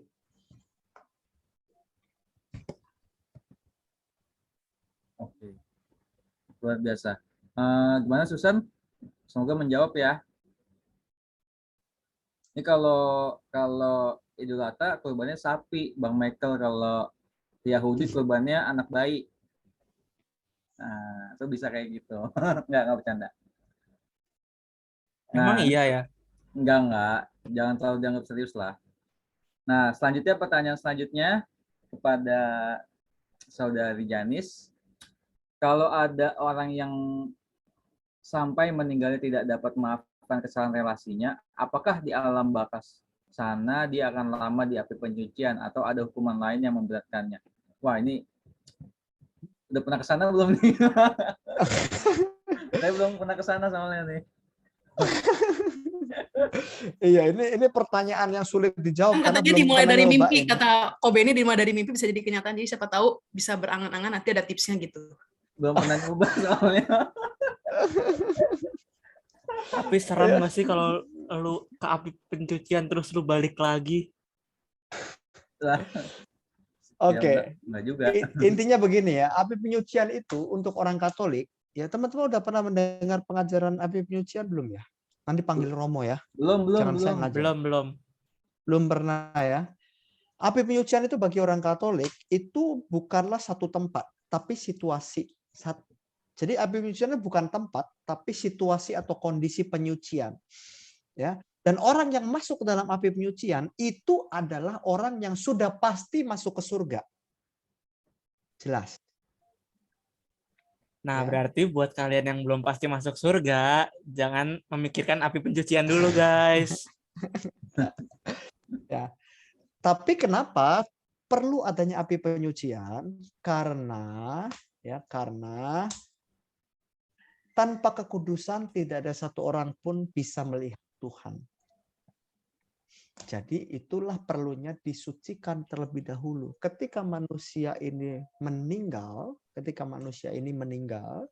ya, maka belum murni, belum suci, maka perlu adanya satu proses supaya manusia ini menjadi, roh manusia ini menjadi suci dan bisa masuk ke dalam surga. Gitu. Lamanya berapa lama? Nggak tahu. Ya, nggak ada yang tahu. Makanya kita bersyukur jadi orang Katolik. Kenapa? Didoain terus. Meninggal udah 50 tahun pun didoain terus kan? Gitu. Ya, itulah. Karena kita tidak pernah tahu kapan. Tetapi yang pasti akan masuk surga. Jadi orang yang masuk api penyucian itu pasti akan masuk surga. Hanya proses dulu gitu. Ya, itu sih jawaban saya selama ini. Terima kasih Kobe. Berarti kalau belum yakin masuk surga belum bisa ke api pencucian ya, kok ya? Kalau gini loh. Kalau orang meninggal dalam kondisi rahmat, ya, maka dia punya kemungkinan besar akan masuk ke dalam api penyucian. Gitu. Ya. Tapi kalau orang yang melakukan mortal sin atau dosa besar, ya, dan dia meninggal dalam kondisi mortal sin atau dosa besar, itu ada kemungkinan tidak bisa masuk api penyucian, gitu. Ya, Nah, karena mortal dosa. sin-nya itu apa aja tuh, kok? Oke, mortal sin. Wah, ini jauh nih, melenceng nih, tapi oke. Ya. Kan Kamu biar prepare gitu kan. Oke, kamu pernah mendengar Seven Deadly Sins? Iya, pernah. Nah, salah satu, ya, 7 dosa itu adalah mortal sin. Wah, gue ngakuin 3 lagi. Nggak apa-apa, tapi gue udah tobat. Pasti Jadi cuma 3, santai. Sol. Bukannya semua lu, Sol. Tuh kan, mulutnya sembarangan emang nih orang. Nih si Besti nih, kebiasaan deh Besti. Makanya kan disebut Seven Deadly Sins. Ya. Jadi dosa yang mematikan. Dosa yang mematikan itu termasuk mortal sin. Kalau Ya, minggu lalu kan udah besar. tuh. Sekarang kan udah ngaku dosa, jadi dosanya udah hilang. Ya. Sebenarnya sakramen tobat itu adalah sakramen yang digunakan untuk mengampuni mortal sin. Gitu. Ya. Puji Tuhan. Tuh. Tapi ya jangan berbuat lagi. Buat dosa lagi nggak, Sel? Pertanyaannya itu. Nah, kalau itu sih ya sekuat Yang penting kuat iman nggak ya gitu. sekuat imannya kepada Allah Bapa yang Maha Kuasa Pencipta langit dan bumi aja sih. Ya kalau melenceng ya aku hanya manusia. Udah ada Tante Diana nih. Ntar gue kena nih. Pembimbingnya ya, Tante Diana ya. Ntar Tante Diana cerita sama Tante Hesti ya kan. Wah, udah habis saya. Nggak apa-apa. Ini kan kita ruangan terbuka yang mana kita menelanjangi dosa-dosa nggak ada masalah gitu. Lu ruang pengakuan yang terbuka di depan banyak orang itu saya sangat menghargai. Nggak usah khawatir, rahasia terjamin deh sama Mbak Hesti. Cuman aku rekam sih. Oh iya lagi tadi nggak? Aduh, Mak. Nggak apa-apa. Cancel. Baik. Gitu. Itu yang tadi di-cut ya, guys. Aku baik-baik kok. Yang tadi di-cut aja. Ya boleh nih, ntar Ansel ditarik nih Tante Diana nih. Santai Biar aja. jauh-jauh dari dosa. Nih si Tarik Besti dari pengurus. tadi mulutnya lemes banget sih. Heran deh gue deh. Iya ini betul nih ya. Jeffrey bilang nonton videonya Romo Bayu. Nah itu ya. Jadi penjelasan Romo jauh lebih Demikian ya. detail ya. Gitu. Secara Oke. iman seperti apa. Tapi itu menarik juga memang sih. Ya nanti bolehlah kita undang untuk tema itu ya. Karena kalau saya dulu pemahaman saya, kita kita tuh yang berjuang dunia yang didoain sama orang-orang yang awal-awal yang udah meninggal. Tapi ternyata berjalannya waktu, kita juga bisa loh mendoakan awal-awal yang udah meninggal itu untuk dibebaskan dari api pencurian. Ya nanti sambil belajar lah ya. Nanti boleh lah Jeff, nanti gue tonton YouTube-nya tuh. Bagus juga tuh. Oke, kalau begitu mungkin ada pertanyaan lagi. Nah ini biasanya nih, kalau misalnya belum ada omongan dari Tante Diana dan Bang Michael nih, kayaknya belum kita akhiri nih menurut saya. Silahkan.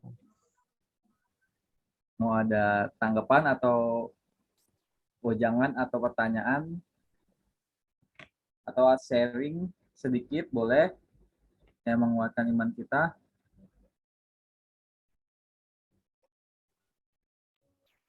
Nah, ini Bang Michael nih biasanya nih. Apa jadi saya ini Kak Remi ini bisa. Cuma ini apa namanya? Aku mau ngomong ini doang. Sebenarnya dari kisah sengsara ini mau membuktikan bahwa berkorban untuk orang lain itu sangat berat. Itu apa namanya? Sebuah kasih yang paling tinggi. Dan nggak banyak orang yang mau berkorban demi kebaikan. Betul. Itu aja sih. Udah Bang Michael. Udah cukup lah. Tapi berkorban untuk orang lain sama berkorban untuk pacar tuh beda apa sama deh? Meluruskan. Gue hanya meluruskan nih. Ya lu merasakannya gimana? Lu berkorban sama temen sama pacar rasanya bagaimana? Yang korban perasaan coba ya. Berkorban perasaan. Nggak ikutan. Baik. Terima kasih Bang Mike untuk sharingnya yang juga mengingatkan sekali ya. Memang berkorban itu tidak mudah ya. Tapi bukan berarti tidak bisa dilakukan gitu kan. Ya, oke, baik. Nah mungkin ada dari Tante Diana mau menyampaikan sesuatu sebelum kita akhiri. Oke. Tadi sudah banyak Bro Benny ya menyampaikan semuanya itu sangat-sangat luar biasa. yang setiap orang pasti mendefinisikan pengorbanannya itu dengan caranya masing-masing ya. Caranya anak muda, caranya juga hubungan antara kakak beradik, hubungan antara orang tua dengan anak, pasti semuanya cara untuk berkorbannya itu sangat-sangat berbeda. Tetapi intinya setiap apapun yang kita lakukan, kita tertujunya kepada Tuhan Yesus. Apapun yang kita lakukan, mau berkorban buat pacar, selalu ingat, saya melakukan itu karena saya mencintai Tuhan Yesus. Karena pada saat kita mau mencintai Tuhan Yesus, melebihi cinta kita terhadap pacar, percayalah, Tuhan atur pacar kita. Sal. Gue diem loh, gue udah mute mic loh, masih aja kena. Ya ampun, Besti. Jadi setiap pengorbanan itu kan apa yang kita nikmati sekarang adalah harga yang kita bayar dari yang lalu.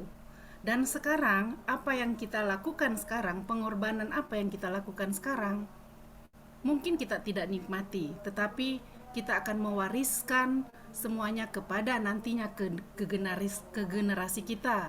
Entah nantinya kita berkeluarga, punya anak, punya cucu nantinya. Tetapi pada saat sekarang, pada saat kita melakukan sesuatu, kita mau berkorban karena Tuhan sudah berkorban lebih dulu. Jadi dasarnya cinta Tuhan ya. Kita mau berkorban, kita mau apapun yang kita lakukan atas dasar cinta Tuhan. Karena kita semua lebih dahulu dicintai Tuhan. Gitu. Kalau bicara masalah dosa, saya selalu memakai kata Rasul Paulus. Di antara ada 10 orang nih, ada 9 ya, 10 sama saya. Di antara semua ini yang ada di depan layar sayalah yang paling berdosa. Karena saya tahu, saya mungkin tidak bisa mengungkapkan dosa saya di depan seperti yang teman-teman omongin tadi ya, sangat luar biasa. Mengakui dosa itu di depan teman-teman itu tidak mudah. Tetapi saya tahu diri saya. Di antara semua teman-teman, sayalah yang paling berdosa. Justru karena saya dikasihi Tuhan dan saya dilayakkan Tuhan, sehingga saya berani berdiri di hadapan teman-teman yang tidak layak ini, yang berdosa ini. Saya sudah ditebus Tuhan, makanya saya harus mewartakan kasih Tuhan. Seberat apapun dosa saya percaya saat ini saya berada di depan teman-teman semua untuk mewartakan kasih Tuhan, bahwa tidak ada yang tidak mungkin bagi Tuhan. Terima kasih. Luar biasa. Terima kasih Tante Diana. Ini sangat mengena juga ya. Semoga juga Ansel tolong didengarkan ya Ansel ya, dan dilaksanakan dengan baik. Oke. Lu punya dendam apa sih Kak sama gue Kak dari tadi lo? Gue udah off mic tapi masih kena lo, heran lo gue lo. Karena saya sayang sama Ansel, jadi saya menyampaikan demikian. Oke. Baik, kalau begitu dengan demikian pertemuan Bible Study malam hari ini akan berakhir. Sebelumnya terima kasih banyak kepada Ko Beni yang telah berkenan untuk kembali lagi memberikan pengajaran kita, membekali kita untuk menyambut Tripekan Suci ini dengan refleksi iman yang sungguh dalam ya akan pengorbanan Tuhan Yesus. Nah, oke, Jeff, ini kok udah di spotlight, kan foto dulu atau gimana, Jeff? Foto dulu boleh. Ya udah, foto dulu, Jeff, jangan di spotlight dulu, Jeff. Oke, semuanya silakan buka kameranya seperti biasa. Oke. Boleh foto yuk, Rafael. Akhirnya bisa buka juga si Rafael. Ansel.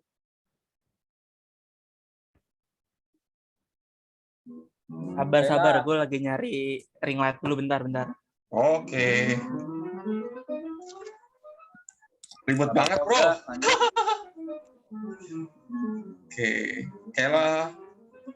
Rafael udah makin gede ya, 3 tahun gak ketemu. Iya nih. Udah Makin, gede. makin cowok nih. Kita akan nanti kita ngobrol deh abis ini ya. Oke. Ansel, udah ketemu belum ringlightnya? Udah yuk langsung aja dah. Oke, langsung aja. 1, 2, timun. 1, 2, timun. Itu Ansel baru muncul tuh Ansel. Sekali lagi dia. Lagi. 1, 2, 3. Ya lagi. 1, 2, 3.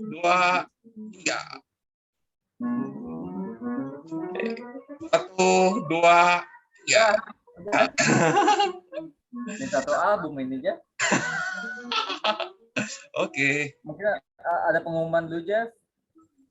Ya, seperti biasa diangkat kembali buat teman-teman. Ya, mudah-mudahan sudah pada terima QR semua untuk dapat ikut hadir di misa Pekan Suci ya, di hari suci ya.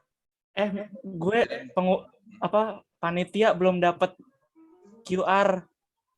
Ya, nanti bisa tolong diselesaikan di luar saja ya, diselesaikan di grup saja, oke? Oke, Besti. Oke. Sama Baik, buat teman-teman yang mau ingin berjualan dan juga pengen ada buka lowongan kerja dan mencari pekerjaan atau mungkin mau menjual dagangannya atau mencari ada cemilan-cemilan, ada makanan-makanan enak dari yang dibuat sama teman-teman kita yang dari sama paroki, maka bisa mencarinya di lapak kita dan lapak kerja. Terutama buat teman-teman juga seperti yang diingatkan bahwa kita diimbau untuk kembali lagi ke gereja untuk ikut misa. Oleh karena itu pastikan Anda sudah mendapatkan QR via Bela Rasa dan ikut hadir misa. Thank you. Oke, terima kasih Jeffrey untuk pengumumannya. Baik, kalau begitu kita akan tutup perjumpaan kita pada malam hari ini. Dan sebelum saya mengawali dengan lagu pujian, mungkin ada yang mau didoakan? UTS-nya nilainya bagus. Sama. Oh iya, UTS tuh. Mendoakan untuk pendiri BS, Romo Gunawan, pencetusnya. Good. Thank you, Jeff. Ya, nanti kita doakan buat ya. anak-anak Abimata dong, Kak. Anak-anak Abimata, kenapa? Oke. Ya, supaya sehat selalu. Soalnya tadi jam 2 terakhir aku lihat grup yang bukan ada Karemi, bukan grup yang satu lagi. Kita grup ada beberapa yang positif lagi, Kak. Oke. Baik. Ada lagi, teman-teman? Oh iya, baik. Susan akan doakan pasangan hidup. Luar biasa, Susan. Semangat, Jayo, pasti bisa. Ya, kita doain ya. Doain supaya UTS nilainya bagus, minimal B semua. Jangan dong A semua B doang targetnya. Amin lah, amin. Paling untuk. B doang targetnya A dong. Wah, semester ini saya tidak bisa janji A, Besti. Oke, Matkulnya susah-susah semua. Baik, kita doakan ya. Oke, ada lagi? Kalau nggak ada, langsung kita tutup. Oke, baik. Kita nanti akan doakan bersama-sama ya, teman-teman ya. Oke, seperti biasa, tadi diawali dengan lagu pembuka. Untuk lagu penutup, saya mau mengajak teman-teman untuk kita, teman-teman saya salut, teman-teman ada hari ini karena kerinduan teman-teman dan kesetiaan teman-teman. Dan kita mau menyanyikan dari Kezia, Ku Tetap Setia.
tetap setia menanti janjimu sampai ku dapatkan mahkota kehidupanku. Ku tetap setia melayanimu sampai akhir, sampai akhir ku menutup mata. Ku tetap setia menanti janjimu sampai ku dapatkan mahkota kehidupanku. Ku tetap setia melayanimu. Ku tetap setia melayanimu. Ku tetap setia melayanimu.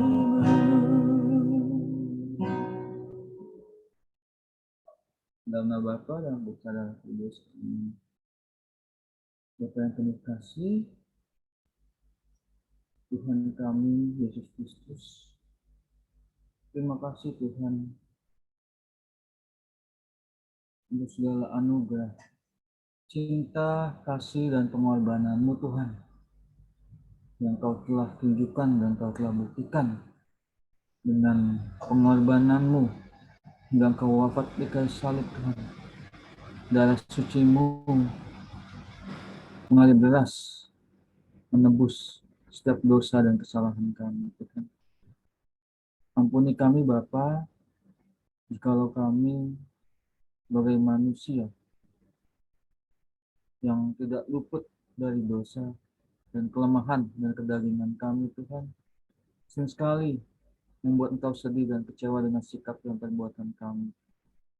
Ya Tuhan Yesus, kami mohon selalu rahmat-Mu Tuhan Yesus untuk menyertai kami, mengubah hidup kami Tuhan Yesus, dan menyadarkan kami untuk berbalik kepada-Mu Tuhan, untuk menjadi anak-anak-Mu dan murid-murid-Mu yang setia. Ya Tuhan Yesus, terima kasih kalau pada malam hari ini Tuhan kami telah boleh menyelesaikan pengajian firman kami. Firman pada malam hari ini Tuhan Yesus, yang telah Engkau telah berikan kepada kami melalui Kobe ini Tuhan.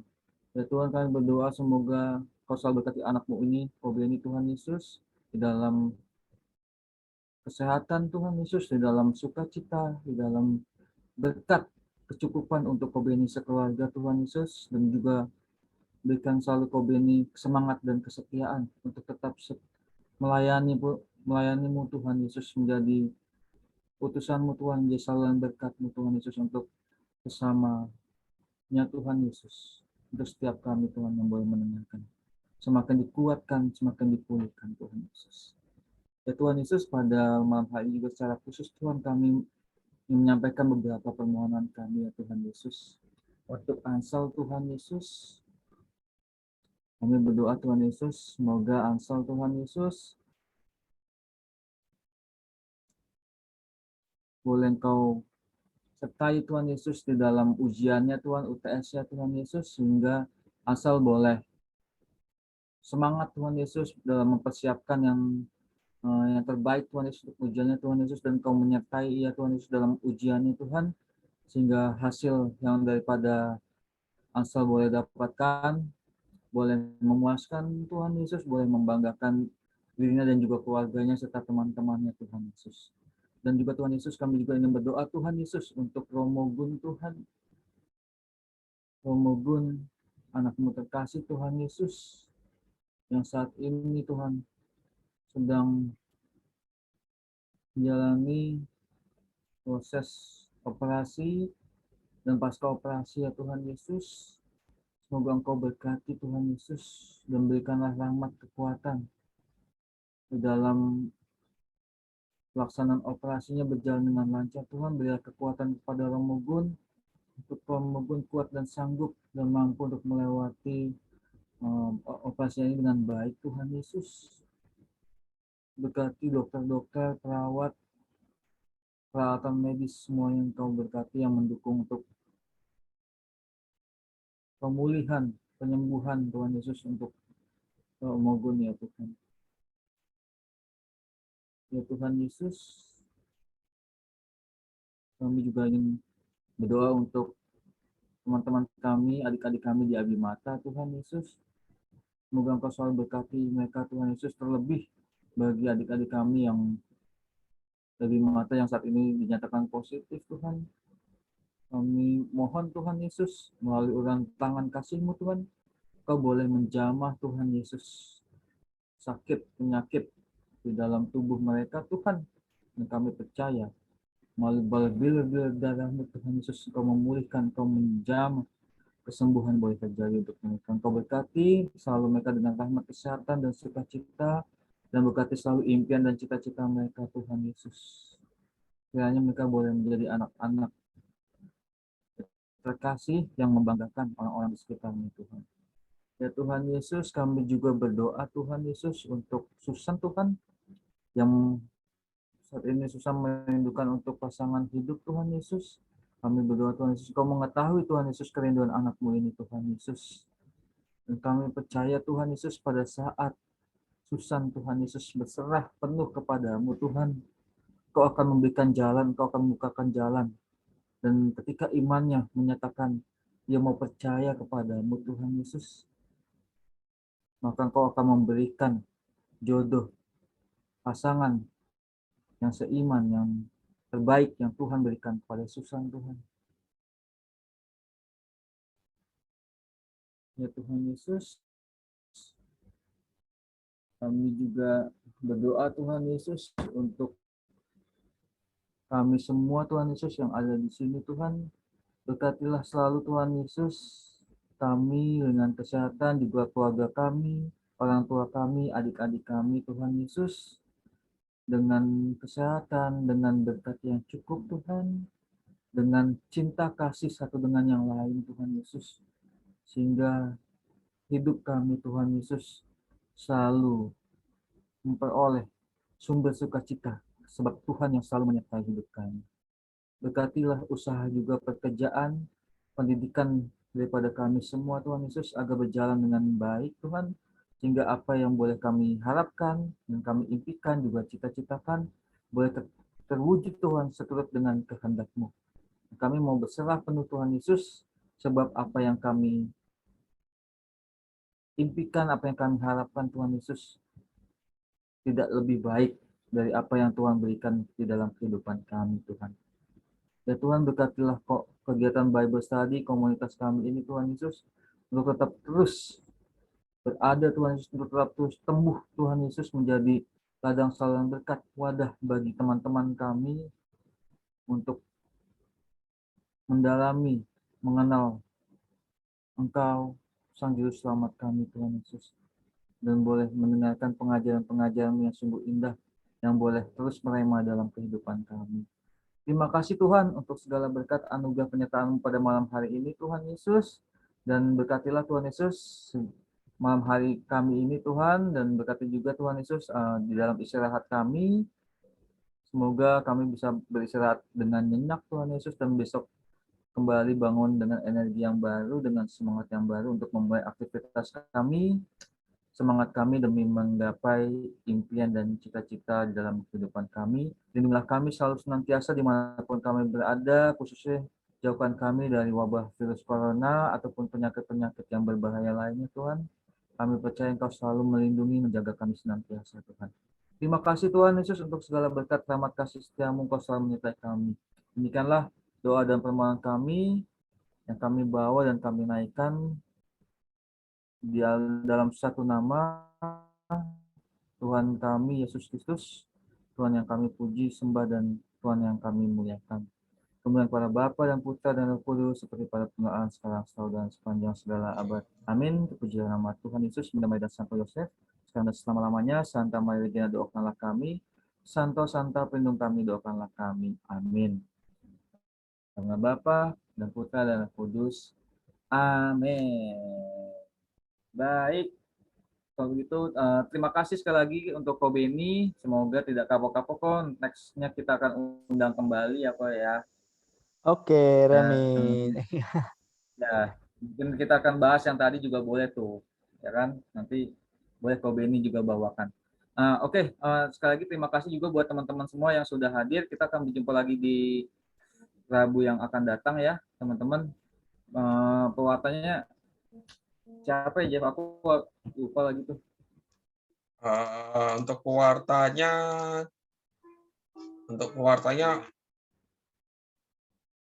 sebentar. Tante Lisna ya? Oke, Tante Lisna ya, baik. Oke, terima kasih teman-teman. Oh iya, ini kan ada kabar baik ya kalau misalnya kegiatannya udah bisa offline Bible study. Apa namanya? Nanti ditunggu ya teman-teman informasinya, kemungkinan Mei kita akan kembali back to offline. Yeay. Bulan depan dong. Yang udah pada kangen ya. Karena ada yang udah off selama online ini. Pengennya offline katanya. Ya mau gimana ya kondisi kan. Tapi ya puji Tuhan. Siapa Tuhan Karem? kita. Hah? Siapa Karem? Nggak usah disebut ya, itu adalah pokoknya. Nah udah pokoknya itu aja. Sekali lagi terima kasih kepada Ko Beni untuk Oke. pengajaran. Thank you ya Remy. Thank you teman-teman. Thank you Banyak, Tante Ko, ya. Diana. Thank you kok. Tuhan berkati. Bye-bye. Chin live ya. God bless. Kasih ya teman-teman ya. Selamat malam ya. Sehat-sehat Thank ya. you ya Janice ya, Thank Jeffrey, you. and Terima kasih. Semua ya. Thank you. Susan. God bless. Thank Semangat you. ya, Susan juga ya. Semoga segera menemukan pendamping hidupnya. Ini ada ini lagi nggak nih? Apa namanya? Apa? Hah? Ada cibiran-cibiran malam nggak nih?